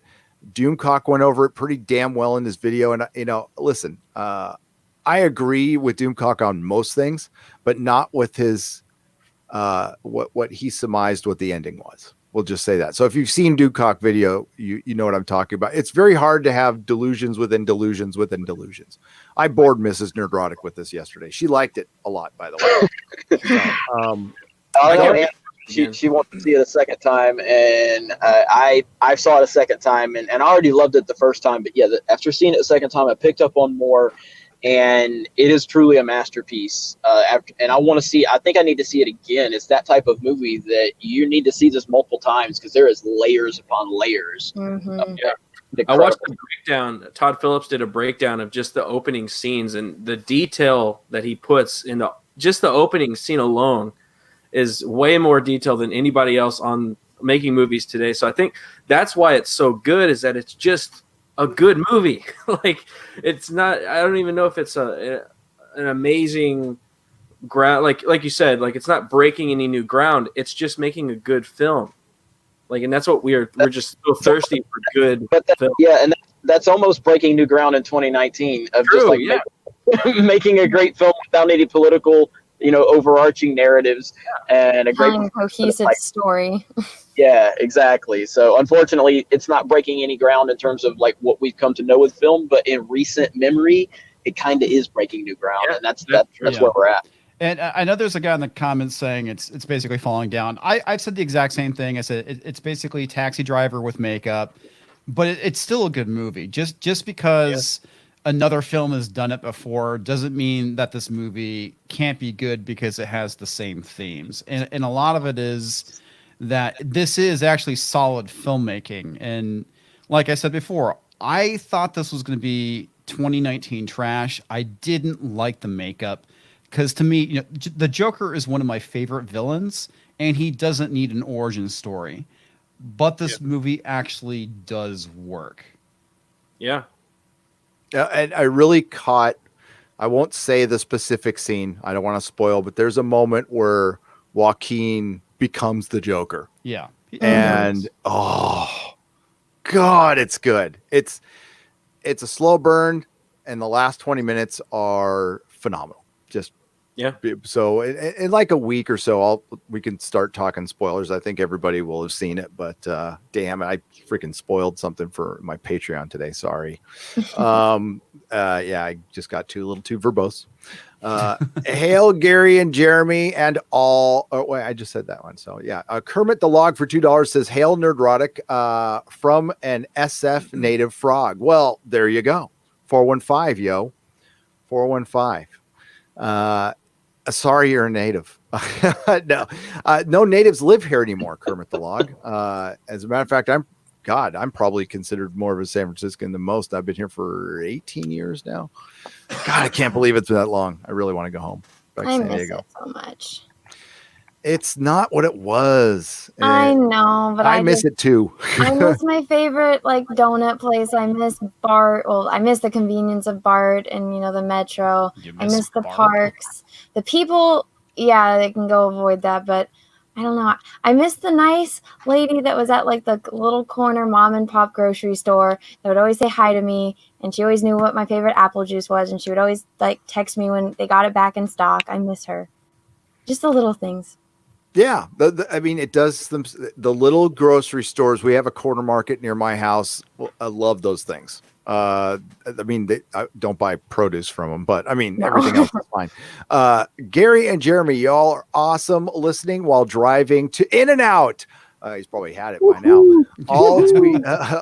Also, we need medical cards like in the Joker to hand out to people just to say we have a condition when we're all what is this? We're all rail on wokeness. We all rail on wokeness. There you go. That's a good idea, Adam, for $9.99. I hope you enjoyed your In-N-Out. In honor of Jeremy, I'll probably have some tomorrow. Gross. Yes. I'm gonna have a double animal style with animal fries just for that. Kermit the Log for $2. Quarter Black Garrett. I'm a great white comic. Great right, not white. Great right. He's green, obviously, if he's a frog. Draco 6 for $2. Hey Gary, just gave $20 to the GoFundMe. Thank you very much. And again, the GoFundMe that's up right now is to help Anas ABDIN, help him with his appeal and fighting CBS who, in my opinion, completely stole this. He's an Egyptian citizen, and it's not very progressive of them to steal from an Egyptian citizen. Yeah. What do you got I'm not against familiar with this. What did they steal? So he he's a digital artist, and he did a game called Tardigrades. It's a point and click adventure game, and within that game he has this the water bears, those microscopic creatures that can live in space. He has a giant blue one that helps one of the characters travel in time and space, which is a very specific thing. Isn't that what they use in Discovery? That's exactly what they use in Discovery. And oh, those fuckers. Yep. Oh my God, they stole this guy's art. Yeah, they stole his concepts and his art, the look and the story. And he has everything documented that he came up with this in like the years that he did in the copyright. Oh, fuck that. Why is this not in court? It got dismissed based on a thing with copyright called scenes of fare, which is common scenes within a genre. So, for instance, that's not common. No, that's stealing another artist's work. That's wrong. Oh, fuck this. How have I not heard about this? I've been living under a rock. That's why. Guys, promote to this.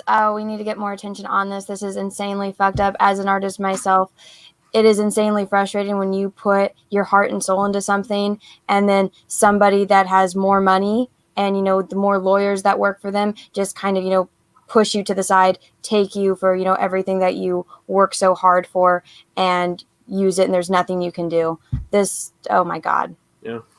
Oh, and the story behind it is, so he did this project to kind of keep his mind off of being a caregiver for his elderly parents. His dad had Parkinson. His mom had a knee replacement surgery. They're both, they're bedridden. So he was taking care of them. And this was kind of his moment of peace to go work on his game. And he wanted, to make it profitable. It got approved by Steam, got greenlit by Steam. Then Star Trek came in. The only deal they offered him was to remove the tardigrade, which they did not do. By the way, they're bringing it back. That's what I heard. Wow. And they promised not to sue him.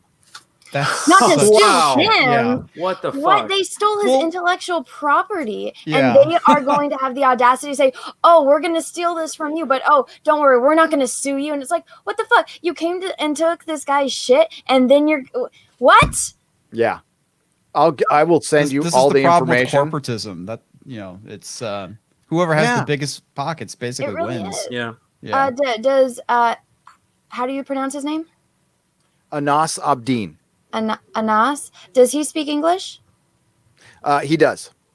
Would he be willing to come on, platforms and talk about this to get the word out? Have you tried contacting him? I have been in. Hang on just a second. What? Sorry. Oh, I will. Okay. Sorry. Mrs. Nerdrotic, she's great. She's telling me to refresh the GoFundMe.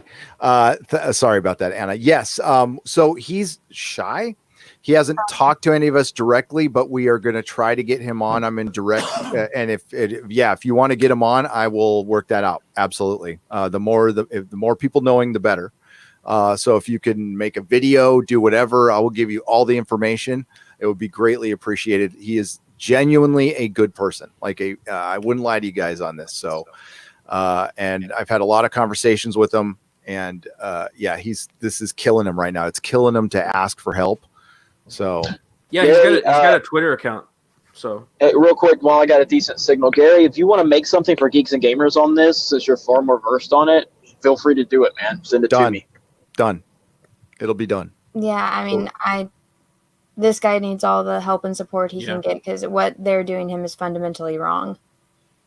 It's fucked up what they're doing to Star Trek, but then also stealing somebody's, creative works and then threatening to sue them. That's fucked up. And I'm sorry for cussing on your stream. No, I've been cussing all night. Okay. I do He has me on a stream. I'm probably the worst potty mouth. So hey, can we?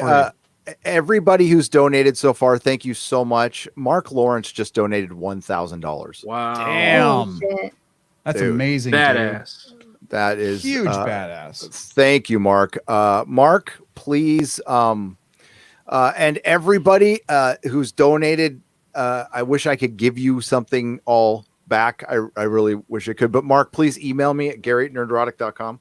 And again, we're going to have that logo right there. We're going to have some shirts made. And if you guys could purchase a shirt, anything above the cost of them being made will go to ANOS as well.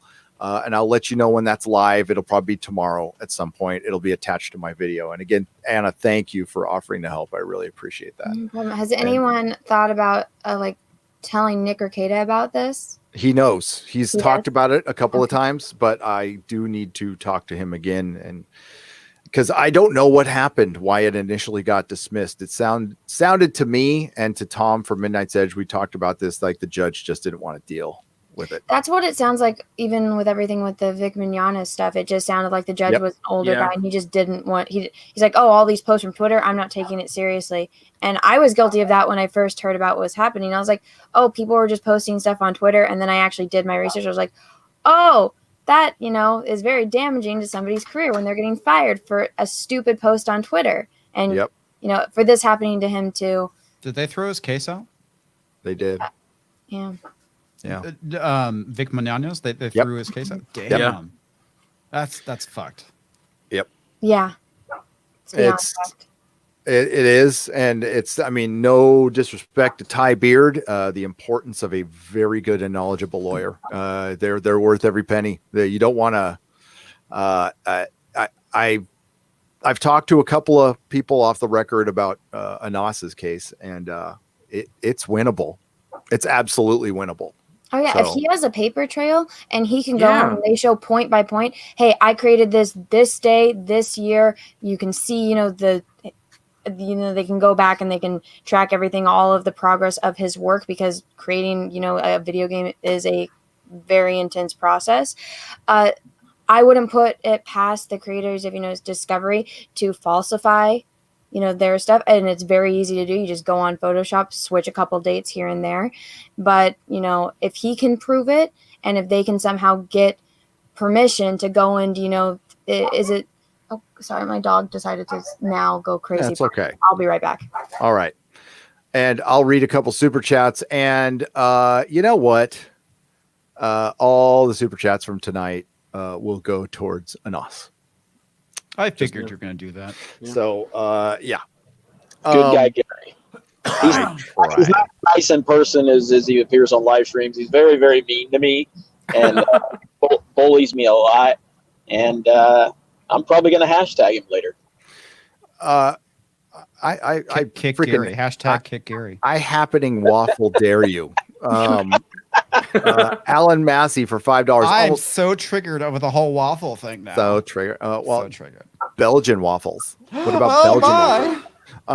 Well, honestly, I don't, because I do want to. That's awesome of you, Gary, and you are a great dude, and it's been just a pleasure getting to know you and call you a really good friend at this point, man. So that's awesome, man. And yeah, seriously, make something for Geeks and Gamers, send it to me, and we'll get more attention on this through that platform as well.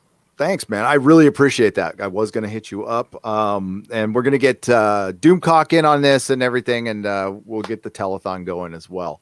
Alan Massey for $5, almost 1,500. We can do this tonight, chat. If we can make it, if we can make it, I'll do 100. I'll put in $100. Alan, thank you. Anything, again, sharing helps. Sharing helps.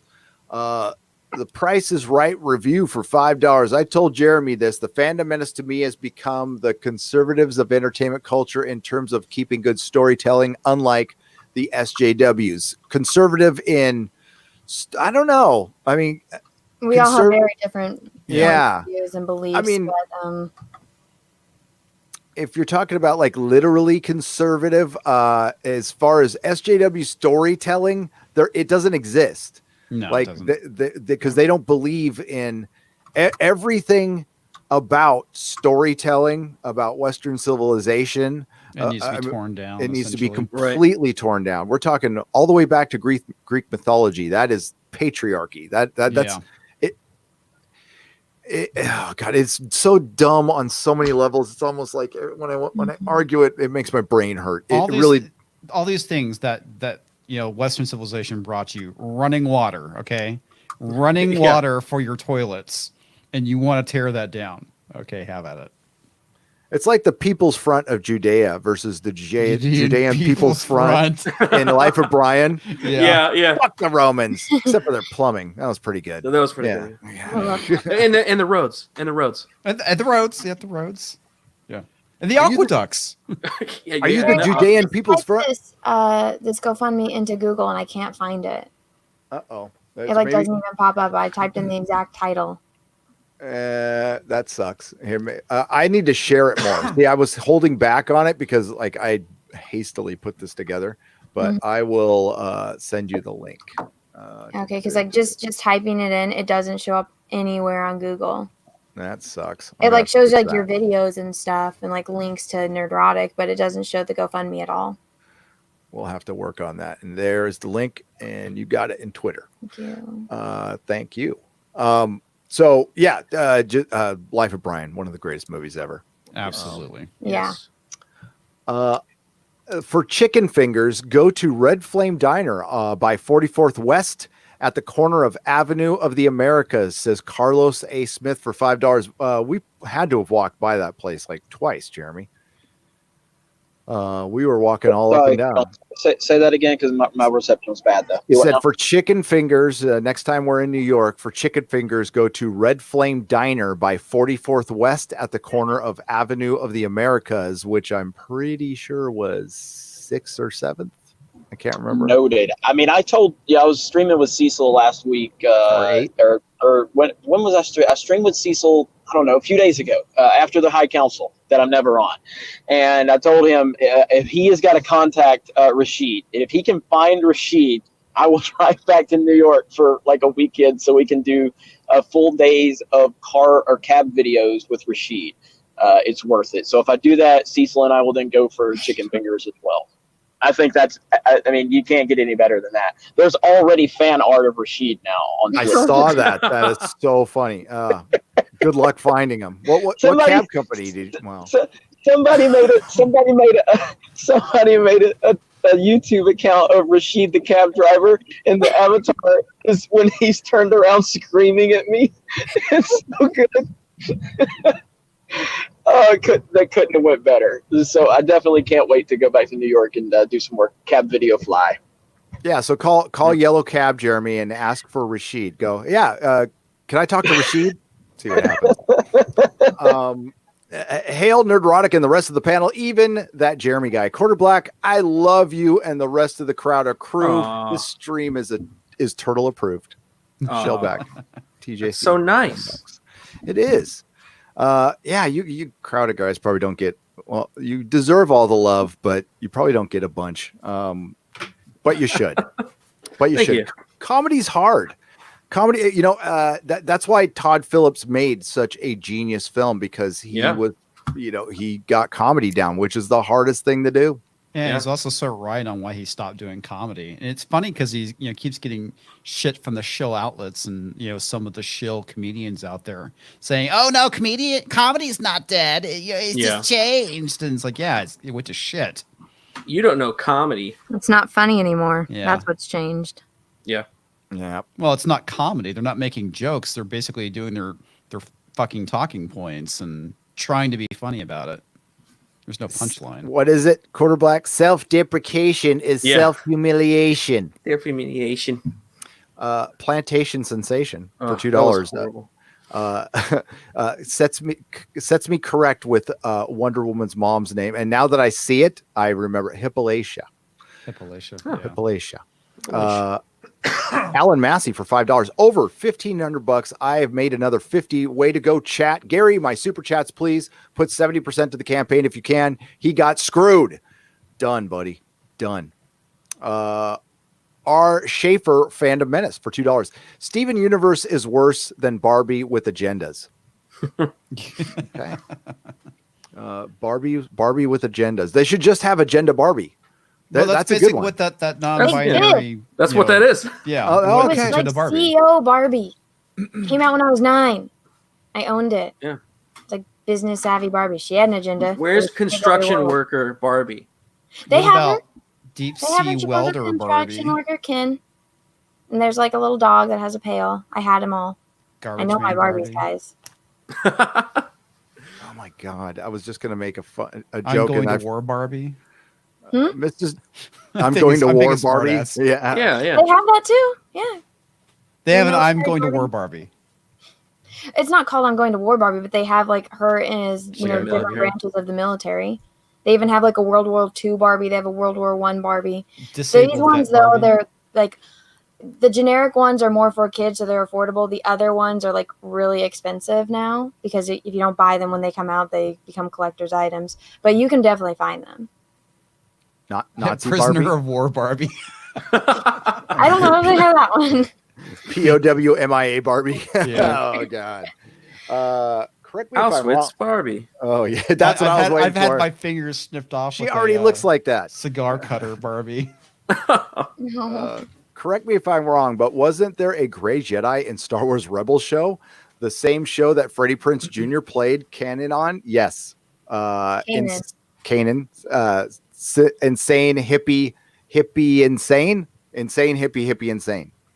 Fan addicts of film for $5. Quarter Black Garrett, how possible would it be to get Steven Crowder to do a small segment about the Fandom Menace? Not possible, especially with us, this recent petition against us. That's funny. I am working on a segment that might refer to the Fandom Menace, so keep your eyes out for that. Somebody that is in this chat might be in it. I wonder who that could be. I wonder who that is. Probably Jeremy. Mellow E for $2. Joker isn't a movie; it's a film. Ooh, that's a good one. That's Yeah. I agree with that. Yeah, Yeah, I agree. It's cinema at its finest. Yeah. and it really sticks out like a sore thumb because we don't have. I mean, Martin Scorsese wasn't wrong on that. No, he's aspect. not. He's absolutely Yeah. not wrong. I hate Martin Scorsese, so I'm biased. I don't love everything he does. I'll give you that. I like some of his stuff, and I don't like some other stuff. I know it's not a popular opinion. I just can't stand his movies, but I feel more of an emotional connection to the characters in Marvel than I do to any of the characters he's ever created. So, but that I understand where the argument is, and I know that this is just my subjective opinion. Well, But come on, The Departed is amazing. Yeah, I think I he have no said interest that. in any type of movie about mobs or anything, so I have no interest in ever seeing The Departed. And based off of all the films I have seen of his, it's like I'm not sympathetic to these people and the problems that they get themselves in, because it's like you're doing it to yourself. You chose a life of crime and to, be a bad person. So I'm not sympathetic to you. Yeah, I think his point was it's not Marvel movies aren't cinema. So like the idea of an event, I don't know. It's cinema, and then there's movies. Like there's a clear difference there. I agree. Again, I think that's all opinion based though, because if I'm watching it on the TV, it's a movie. If it's not a, feature length film, then it's a TV show or it's a short film. They're all the same to me. But I mean, that's just the way I view things. I understand not everyone views it that way. Yeah. Well, I haven't talked about this Scorsese thing publicly, but I think it's bullshit. I think it's stupid. It's a stupid comment for him to make. It reeks of jealousy, and he should be jealous because he's one of the greats. But at the end of the day, Tony Stark's arc in the Marvel Cinematic Universe is one of the greatest arcs in the history of cinema. It just is. It is. Period. Absolutely. I would argue that the movies were better before Disney took over, and that's really where they started to kind of become mass produced. Well, but you're talking about the fact that like it's almost like Disney is, and they don't have a monopoly right now, but they're pretty damn close to having one. But yeah, but the problem is that's not really. That's anybody. Like go back to wrestling. If anybody watched wrestling, when there was a WWF, WCW Monday Night Wars, wrestling's never been better. But as soon as you need to come up with another. No, most people know. Most people are going to know this, not you, obviously. But once WWE bought out WCW, it became trash because there was no competition because WWE got a monopoly. And I feel like that's where Disney's at, where they're not quite at a monopoly, but they're They're close enough. Yeah, they're creatively bankrupt at this point. When you Well, they don't need to try because they have no real competition. Well, not until very recently. I think Joker really kind of shoved a lot of stuff in their face, and it's funny that it happens right after Endgame. Now, Tony Stark's arc is one of the greatest in the history of cinema because you put together the fact that Kevin Feige, however we feel about him now, he was part of putting something together that will never be done again. And the fact that they were able to end it somewhat okay is really impressive. It is. There's no lie there. And Robert Downey Jr.'s performance was beautiful, but Robert Downey Jr. himself said this was not high art. No. And, yeah, exactly. Yeah, true. It's not high art. It really isn't. And Well, who not wants every high single art? film, but Yeah. the cohesive telling a story, that emotion that you get. Obviously, if you just, and Martin Scorsese even admitted he didn't watch all the movies. So yeah, watching, maybe the first Iron Man movie, the first, couple Marvel movies that came out, and then basing your opinion just on that, it's like, well, yeah, I myself, I like Captain America. I don't like the Captain America movies. There's bits and pieces of it that I enjoy, but to me, they're very forgettable movies.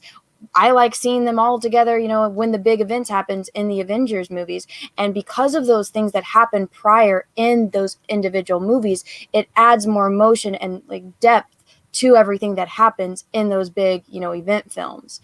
That I think is beautiful. That I think is art. That is not something Martin Scorsese has done. That is something that has only been done, the way that Kevin Feige did it with Marvel. And that to me is art. And I respect that. I am biased. I don't like Martin Scorsese movies. I understand that people like it and all that. It's just not the genre that I like. But I don't agree with the fact that he's making this definitive statement on Marvel without actually doing his research and watching all the films, so that way he can understand why Endgame and the Tony Stark art had the impact that it did in the world. And that's all I have to say on that. I agree with I that. also, and what I said earlier because this is repeated information. He took a shot 2 years ago that was pretty much the same thing, word for word. That it's not cinema, and it's just these tours are seeing their days numbered because the in-depth storytelling that you're seeing now, the high art film is going to go away. Independent films have gone down. Odin was just here, but it's 30%. The box office has taken a hit with independent film because you can put them on a streaming service now. People aren't going to go and spend $30-$50 on two people crying at a kitchen table, Right. which has its place. Personally, I saw Drunk 3PO talking about this. I am with him 100%. The genre I don't like is drama, just boring ass sad drama. I don't need, if I want sad, I'll remember a moment from my life. I don't need a movie to make me feel or empathetic towards an issue or something like that. I want to go on a roller coaster ride. So it is cinema. That's what will be the future of the movie going audience. You have to have the spectacle now, and the other stuff, honestly, you're going to have to tell that in a series now, in like a maxi series, like a 10 episodes, something on HBO. That's where that stuff's going to go. And, Robert De Niro said the same thing a couple years ago as well. It was 5 years ago. He said the same damn thing, and he ends up in a superhero movie. So Yeah, right. And De Niro. I'm trying to understand your grasp on drama, because what movies are you talking about when you're saying you're just going to cry over a subject? It's a drama, anything like Ordinary People, a film like that. I'm not a big fan Steel of just Magnolias. a slice of life, foreign films, especially where two lovers meet and then they die at the end, sadly. I'm not into that. Just as you're not into Scorsese. See, I love gangster movies. Godfather's the greatest thing ever created. Oh, God. But I am not down with Driving Miss Daisy, Steel Magnolias, Unicorn Store. Yeah, Unicorn Store. Not my That's not drama. not That's my just cup of tea. ridiculousness. And I don't like basic cookie cutter dramas on TV either. I never have. So what about movies like 12 Angry Men or like A Time to Kill? I think that those are drama movies. When I watch them, it's like intense drama where there's this serious issue, and it's everyone at the lengths that a human will go to achieve something. I like that kind of drama. So yeah, I mean, it's also Joker's kind of a drama. Joker is. I'd say Joker's totally drama. I would get, but like I don't even like To Kill a Mockingbird. I know it's a 12 classic. Angry Men is a courtroom drama. I don't like that, dude. It's all a matter of. I knew you were a perspective in life. racist. Yep, that's knew it. Oh, Gregory Peck, you didn't. No, What? I've told everybody who comes to this channel knows what I like: spaceships, wizards, and a drug deal gone bad. That's it. Those are all great things. Yep. Bigotry. Cancel Gary. Cancel. Oh, that hurt my heart, Gary. I don't. But it's okay. like- I don't like The Godfather, so we're even. There you go. Which is a fantasy. It's actually a fantasy film. Jeremy, did you see Campia vid on Losers? Man, no. And he says, live long and prosper. I have seen this whole walking video bullshit Yeah. doing suddenly. Wonder where he got that idea from. I mean, it's just. And again, I don't mind that John wants to rip off my videos. I rip off stuff from people all the time, but I give him credit for it. But John, you're welcome for the idea. I guess that fancy Hollywood studio wasn't working out for you, so you pulled out your phone and started talking, and guess what? It's a lot easier. You get a lot of views, aren't you? You're welcome, Johnny boy. Ooh, but we're not going to mention that you have more subscribers than him. Yeah, don't mention that. That's not. Pass him? No. So Anna, you really haven't been keeping up with me lately. So this whole thing I've been about under a rock. I've been doing this. yeah. So basically, ever since there's a rumor that I passed John Campia a while back. It's a rumor that I've probably got around 8,000 more subs than him. I'm not sure, but I don't like talking about it. And I'm kind of above mentioning the fact that I have like 8,000 more subs than John Campia. I think it's around 8,000. It might be more, but I don't want to talk about it because I'm really like I'm at hashtag be better. I just think it's probably beneath me at this point because I'm a leader. You know, I'm a respectable YouTube personality, and Taking the high road. For me to mention that I have more subs on YouTube than John Campia, it's just something the fans and the chat, I appreciate you guys bringing it up, but it's just not something I'm going to talk about. Well, Jeremy, I'm going to one-up you. I have $5 from John Campia. You do. That's right. For anybody that doesn't know, John Campia, well, you tell the story, Anna. I was doing one of my shows, and I don't think he knows who I am or what I talk about or what my channel is based on. He just, I think, saw Star Wars in the title and decided to super chat me when I was going on a rant about Pocahontas, and he sent me $5. I think it was Maleficent, wasn't it? When you it was Maleficent. The Pocahontas one either came before or after. But yeah, because I said something really rude to him in the chat after he sent that super chat.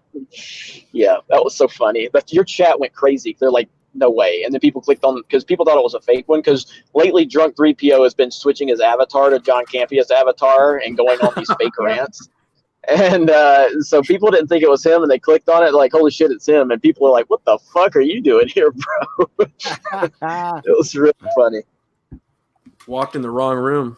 Yeah. I'm going to pin that $5 up on my wall, and I'm going to ask him to sign it in the future. Oh, hey, I've got my Cecil dollar. Cecil signed a dollar for me. I'm keeping that forever. That's a treasure to me. I'm going to put it in a box for my fund for fixing Star Wars and buying it back from Disney for George Lucas. That's what it's going to go to. There we go. I think that's a good place to start, Anna. I think $5 is a good place to start. Wait, Popcast guys just sent me a link. Here we go. There it is for the Justice for a Nos t-shirt. You guys rock. All right, here it comes. Awesome. I will put it in the. Do they have kid sizes? I bet you they can make them. There we go. I think I put the link in there. I don't know if it links when I do it from StreamYard. So if somebody could fix that, that would be great. But yeah, if we can make all sizes there, Popcast, thanks for doing that. You guys rock. Right. Oh, so Christopher Arcella for $5. We met Christopher Jeremy in New York, and he says, "Hey Gary, hey Jeremy, hey Quarter Black Garrett. It was great meeting you all, guys. Keep up the great fight." Great meeting you, man. Christopher. That was cool. Yeah, it was great meeting you. It was awesome. We had a lot of good in-depth conversations, and appreciate all the support. And hopefully we can do it again in the near future. Yeah, and Listen, we hung out with Mikey Woods and Christopher and Loquacious Primate like all day. So if you guys ever want to come to one of these cons, like we'd rather hang out with you than go to the con, to be honest with you. And like we'll go to San Diego, come on down. There's lots of fun places to go in San Diego that aren't the con that we can go check out. We can't forget to submit our press stuff, Jeremy. Ooh, before November 1st. Yeah, before November 1st. You have to have freaking letterhead. They need you, they need you to write something on letterhead. Is this for San Diego? Yeah. Really? Damn. Some kind of weird communist. It probably, it's nonprofit, so probably. Daniel Nolan, who again is the reason I bought my comic shop. That's no joke. For $2, I'm an SF native and I'm still here. Sadly, yeah, I know you are, buddy. It's all right. We can avoid the poop together. Has it gotten worse, Barry? It's so bad. Make sure to use your poop finder app. I heard about that. It was bad when I was living there, but I mean, I've been out for like I think 2 or 3 years now. You know where Stonestown is, the mall? Yeah. That's by San Francisco State. Yeah, I saw some there 2 days ago. And that's like in the outskirts. Yep. I know. That's not even in the Tenderloin. Nope. Ah, gross. Yeah, the Tenderloin's bad. Way to go, Mark, says Alan Massey for $5. And that's for Mark Lawrence's $1,000. Man, hail to you, Mark. And Alan, thank you very much for the $5. Again, all super chats are going towards Anas tonight. Chris Kurtzinger for $10 and nothing to say, but thank you, Chris. Nina Fabiano for $10 to Fight the Man. Yes. And CBS is or the Wham Man. We don't know who's in charge right now. But, yes. We don't want to be sexist. We're going to fight the woman too. The thing. Yes. The it. Joni Baloney for $2 says CBS can lick my Anas. That wins. Thank you. I'll be here all night. Yes, thank you, Jody Beloni. Bald Eagle 1787 for $5. Gary, it doesn't matter how good the lawyer is when a judge doesn't give a damn about the case. It's impossible to win against general apathy. Man, I cannot argue with that. I have faced my share of judges who didn't give a shit, and but they gave a shit about me for some reason and threw the entire book at me and the gavel. Jake DD for $10. Hail, Gary, please consider this help for Anas. You're a good guy for doing these things and not just for the Fandom Menace. Really love the content at what you do, brother. Well, I am humbled, Jake. Thank you very much. Chris Kurtzinger for $5. A drop in the bucket for one can be a fountain of water for another. Help one another and mountains can be moved. Yes. All right. Two things real quick. First off, apparently Robert Forster died, so rest in peace. And Jeremy is back, so Adam Meccan. Oh, I didn't know he left. Yeah, I was sitting there talking to him. I'm sorry. Should we let him back in, Anna? No. I think it's Anna's choice on this one. Hashtag cancel Jeremy. Cancel Jeremy. There he is. Robert Forster will never get back in here, so don't ever do that again. Wait a minute. Robert Forster from oh no. Yeah, died at 78. The Black Hole, Jackie Brown. Dude was the man. All right. Well, rest in peace, Robert Forster. You were great in Jackie Brown. I love Jackie Brown. It's a good Quentin Tarantino movie. I didn't. You did see it, Anna. Quentin Tarantino's last movie. I'm blanking on the name now. Yes, I love Quentin Tarantino. Once Upon a Time in Hollywood. Was it good? I liked it, but I mean, I'm biased. I really like Quentin Tarantino movies. It's very mellow. You don't like Scorsese? Yeah. Yeah, seriously. Okay, this is going to be a really long topic. If I get into that, let me just say, every single Scorsese movie that was pitched to me, I remember the first one I ever watched was Goodfellas. My friend was telling me, you're gonna love it. This is the best movie ever. You're gonna love it, Anna. And I was like, oh, okay, cool. I watched it. Those are hours of my life I will never get back. That was no accounting for taste. Sitting there, my soul. It's not a matter of taste. Well, I guess it could be, but they and I have no taste. You know that's. I mean, there's probably something that you like that I can't stand, and Probably. Yeah. yeah, It's okay. It's Yeah, okay. but- I'm just but giving in you that, shit. it's just I don't like mob movies. I don't like it. It's not something I've ever been interested in. Watching the guy in Goodfellas go from like a good person then to a complete sleazeball, and I'll never forget the scene where him and his wife are like doing drugs and when all that stuff's happening at the end. I'm like, you guys have kids. Like, what the fuck are you doing? And you guys are gonna do all this stupid shit. Like, be smarter. It's frustrating.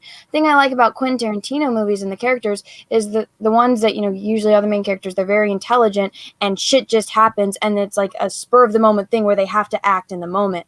I love that, and I love the way that Quentin Tarantino shows the very intellectual side of humanity and like the conversations that they have. Then the complete them reverting to their animalistic tendencies. I love that, and I love the way that he does that. Not every single movie of his is perfect. Like, for instance, I know a lot of people like Kill Bill 1. I don't really like Kill Bill 1. I like Kill Bill 2 better because of the scene at the end where she finally confronts Bill. I love Reservoir Dogs. That's one of my favorite movies of all times. I love Reservoir Dogs. And all of those Great guys, movie. straight up from the beginning, they're bad guys. They're going to rob. It's different than a mob movie. It's like a heist movie. I don't know. I just prefer that kind of stuff, whereas Scorsese, it's not exciting to me. It drags on. The characters to me are not interesting. And I mean, I haven't seen all of his movies, but every single one of his movies that I've seen, it's been painful for me to get through. No, I get it. Quentin Tarantino's he's more fun. I mean, he's just there's levity to his film. So This new one, it's really laid back compared to what he used to do, and I think it has to do. He's older now. He's maturing in the way that he does things. I wasn't impressed by the previous one. What was that one? The Hateful 8. Eight. Yeah, that one I was I like that one. I was disappointed in. I liked all the Easter eggs that was in it. Like, I liked that he used. Oh my god, I always blank on his name. The one actor that was in Pulp Fiction, and then he was wearing the costume that Christoph Waltz wore in Django. I thought that was cool. And like in the house that they're in, it's literally like just props from all of his other movies. I thought that was really cool. I wasn't happy with the death of the one character and the ending I didn't like, but this one I really liked. I was impressed by it because it surprised me, and I liked that he did kind of the Inglourious Bastards thing where he took something in history and he changed it. And I liked it, but yeah, I'll have Yeah, to it check was it a out. I missed a lot of that because my reception's terrible. But I'll just it's say, okay, Jeremy. well, but so It's probably I don't. you've already heard me rant about. Yeah, I know. But I'm kind of like how she is about Scorsese. I'm like that with Tarantino. People kill me over this because I don't like Tarantino movies. I just don't. I've never liked them. That's just Don't like because any you're of wrong, Jeremy. I would say Tarantino is a bit of an acquired taste. Yeah, Yeah. look at that. I'm trying to sit there and offset what she's going to deal with Scorsese, and she just flips on me. She says, "That's because you're wrong. You're wrong about Scorsese." Right? Hey, Scorsese hasn't made Bringing Out the Dead is the worst Scorsese film. I can't stand it. I don't know. Have you seen Silence? I haven't seen Silence, so It's an insult to my people. There you go. Then I'm gonna not watch it. But yeah, it's okay. I was so excited for Bringing Out the Dead, and it was just terrible. I was excited for Silence, and it was fucking awful. Gary, it doesn't matter. Oh, I already read that one. Damn it, Jake, and I read that one. Sporking News Podcast, my brother in recovery. What's up, dude? For $5 for Anas, we must stand together. Thank you, Gary, for supporting me, following my dream. I promise I'll get better. Tell Jeremy working on Pat's tickets for December. You hear that, Jeremy? Holla! There's so many people told me they want to take me to a Patriots game in Foxborough, and that's amazing. I don't deserve it, but thank you all. Sporking News Podcast is a grateful recovering addict like myself. He's starting a channel, and he's just doing it like we did it. He's just talking about stuff in his garage. He got to 100 subs in like a month, which is faster than I did it. Awesome. So here, I'm going to link his channel in the description, and I will give the disclaimer that we always give here is we'll shout out your channel, and it's up to you after that. And good for him though. He's trying and he's doing good stuff. Yeah, just be you. You be you, man. You be you. There it is, right in there. All right, thank you. And Christopher Arcella for $5. I'm 100% with Anas. As an artist myself, I dread to ever put my art out because of people like CBS doing crap like that. Christopher, yes. And Anna put it so well, you know, and you hear it from an artist. Copywriting is not enough anymore. It's not enough. I don't know what you do. Trademark your stuff on top of that, and then you're going to have a good lawyer, and hopefully you won't get outspent. And God, I hate And litigation. hopefully they won't sue you back. Yeah. Mm-hmm. I don't like litigation. That's the ridiculous part. That is the insult to injury with this whole case. We'll remove this one thing and we won't sue you for creating your thing. No, the worst part is they admitted doing it and said, you know, and again, I don't like litigation. I think we have too many laws on the books. I think our government's too fucking big, but we do need to do something to balance something out. So these mega corporations can't just take whatever the fuck they want. That's the problem with companies like Disney too, is they have more money than God at this point. And I mean, that's the scary thing about the Fox merger, is that makes them one of the most powerful media companies in the world. And they're going to continue to gobble up things.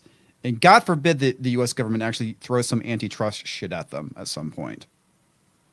Isn't there law against monopoly? That's when I keep seeing Disney acquiring more companies. I'm like, there should be laws because technically they still have competition. What was that? Because technically they still have competition. I know, but they have. I feel like it's a majority now. Like, what other companies are there going to be that are at least that are the size and scale of Disney? Universal is definitely a competitor. Okay, one competitor? Yeah, but that is a major competitor. I mean, it's a legitimate major one. Yeah. And Warner. I mean, again, I see an issue. Yeah, I mean, I see an issue with the stranglehold they have, but from a legal precedent, I mean, you're never going to get them for a monopoly when you have major competitors like Universal and so. That's right. And you got Warner Brothers still out there. I mean, so these are legitimate competitors, but the problem is Disney, they just know how to acquire the properties they need to acquire. If they somehow got their hands on DC, it would be such a monopoly on geek culture. And that's the problem, is we feel like they have a monopoly because they have their everything geek culture at this point. And that's what sucks. I don't think they'll ever go for DC, because if they did, they know that they could probably get hit with a monopoly. And they can't. Like Warner, AT&T would never get rid of that. The thing is, what's going to happen, Jeremy and panel, is it's going to become too big to succeed. And I will relate this to what happened to radio in the 90s. If any of you remember, under the Clinton administration, they deregulated radio. So before, it was very regulated. A company could not own too many radio stations, and they couldn't own them in certain cities, or you could only own a certain amount of radio stations. They deregulated that, and that's what brought us Big Talk Radio, because one company, I forgot the name of the company now, like purchased all the damn radio stations.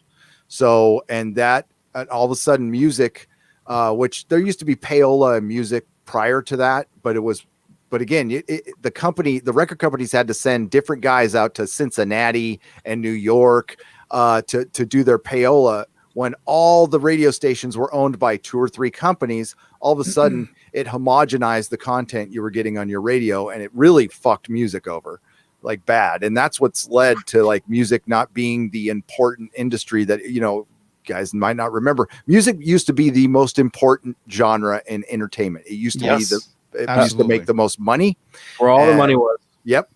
That's what the kids were listening to, and they don't do that anymore because it got homogenized, because 2 or 3 companies ran everything. And we did, and talk radio came out, like a good thing did come out of it. Talk radio got much bigger, but that's what made guys like Rush Limbaugh and Howard Stern, because they were able to connect with these giant companies and be, broadcast in every city, when before that you weren't able to do that. So, unless you had a lot of money, and that's it was the slow degrading of music, which sucks. I loved music as much as I loved comic books when I was a kid, and it sucked what happened to like one of my favorite art forms.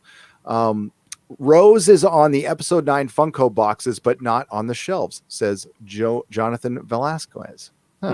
She doesn't sell. Interesting. She doesn't sell. Raymond Elder for $5 says, first time super chat. Well, thank you, Raymond. And it goes to Anas Abdin. We're already talking about Blizzard nuking itself. That's going to be a fun BlizzCon. Yeah, I got a stream coming up that's gonna be talking about that with Switchpoint.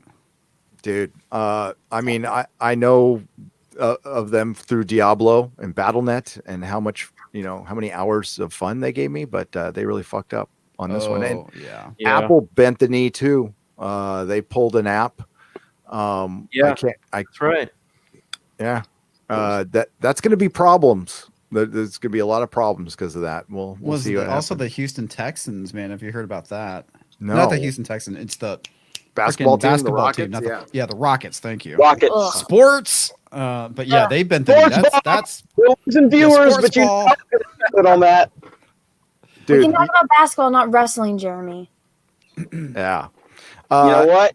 Don't make me start the hashtag again, Anna. On you. You can't Cancel kick me Jeremy. from this. That's true. Kick Jeremy. The Popcast for $2. Thank you guys. You didn't have to super chat. Gary, I sent you the link for the Justice for Anas. You see JFA, and I think of Jodie Foster's Army, punk rock band, one of the greatest. Nice. T on Twitter. Thank you, Popcast. Thank you for doing that. I appreciate it. Geeks and Gamers is not supposed to be super chatting on this channel, but they do. And Jeremy gave us $50 towards Anas. Thank you, Jeremy. Justice for Anas. Thank you, buddy. I was just trying to get a shout out. Well, yeah, subscribe to Geeks and Gamers. They're an up-and-coming channel, but they did pass John Campia in subscribers. Don't like talking about that, but that's not the shout out I was looking for. But Artist for $10. Thanks for making great content and bringing important news to the masses. Support Anas. You are welcome. Thank you. Thank you for supporting Anas. He appreciates it. Drunken Atheist Studio for $2. Martin's movies are based off of actual people and events. Are There they are a lot of all? movies that are based on actual people and events that are good? Look at a drama like The King's Speech. That movie is fantastic. I enjoyed that movie thoroughly. I do not enjoy Martin Scorsese movies. Doesn't matter if it's fantasy or based on real life. You can do both well, and you can do both, not so well. In my opinion, I don't like the way Martin Scorsese does things. It's just, I don't like his artistic choices, and that's just me. Hey, real quick, going back to the Scorsese thing. Robert Downey Jr. was on the Howard Stern show, I think earlier this week, and Howard Stern asked him about that comment, and Robert Downey Jr. actually kind of agreed with him. Yeah, I think we touched on it, but I think you might have stepped away during that. Oh. Yeah. Robert. Art is subjective, though. That's a thing. Yeah. And I have a soundbite before, God, which one of my videos? I can't lose track, but I try to put sound bites before some of my videos, and Robert saying that. He's like, this isn't high art, but what we've done is we've worked really hard, and we've worked hard because we listen to the fans. And I went, well, you used to. I don't know if you do that anymore. And I don't think anyone's gonna deny that they worked hard. They definitely there was a lot of blood, sweat, and tears that went into those movies, and those movies are great. Yeah. Well, most of them. That's why I totally agree that they're great, but I don't think they're like high cinema. I think they're just two different genres. I don't need high, but they cinema. are very good. Yeah, exactly. You don't need it. We don't. I watched a lot of cinema while being high, though, and enjoyed the hell out of it, especially The Wall. That's a different kind of high cinema. Yeah, that's a different high cinema. That's true. We all need high cinema. Yeah, 420 yo. The Big Red Bear for the final super chat of the night, Canadian 2 pesos. I too have donated Justice for Anas. Thank you, Big Red Bear. And then we get $20. Big Red Bear, it's always good to see you here, by the way. Christopher Arcella for $20. Speaking of ripping art, George Lucas did it with the design of Chewbacca. It was originally designed by John Schonbar in the July 1975 of Analog Magazine. Comparison is uncanny. My uncle was friends with John's son. I will. Well, let's go fact. I mean, I'm not denying you, but that is news to me. Let's take a look. The internet will answer it, and it'll probably be right because the internet never lies, right, guys? Like never. Never. No. Internet is 100% factual. Oh, there it is. And oh yeah. Let's take if that's really it, then somebody got ripped off. You gotta share this, man. I am. Here we go. The John Schoenberg Chewbacca. There we go. The John Schoenberg is on the left. Ralph McQuarrie is on the right. Huh. Well, if you look at Yoda as well, Yoda is actually, if you look at medieval Yoda in book, there's the exact same freaking character isn't like from medieval times in one of the books that's painted.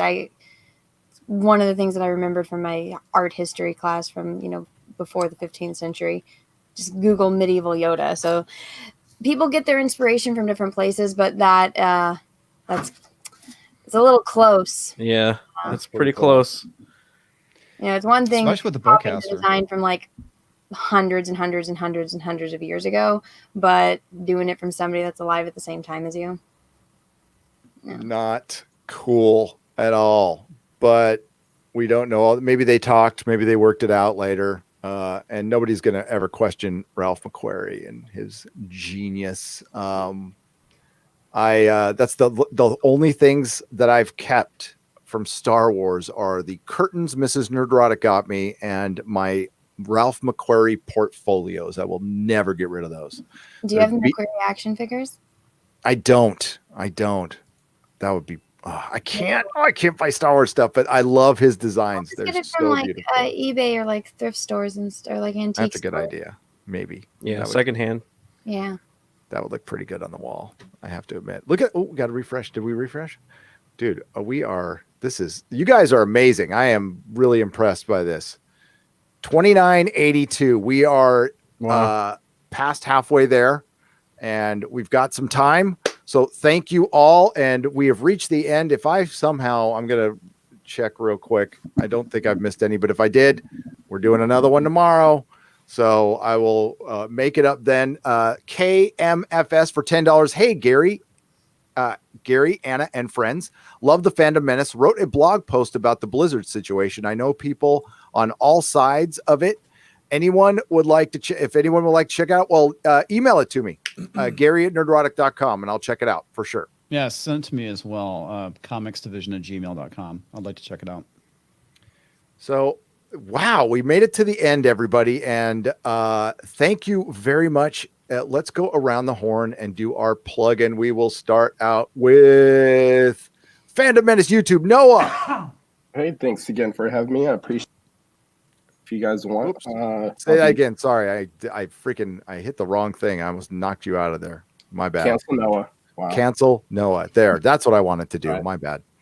So thanks again for having me. I appreciate it. After the show wraps up, I'll be doing a live stream on my channel as well. So if you want, come over and say hi.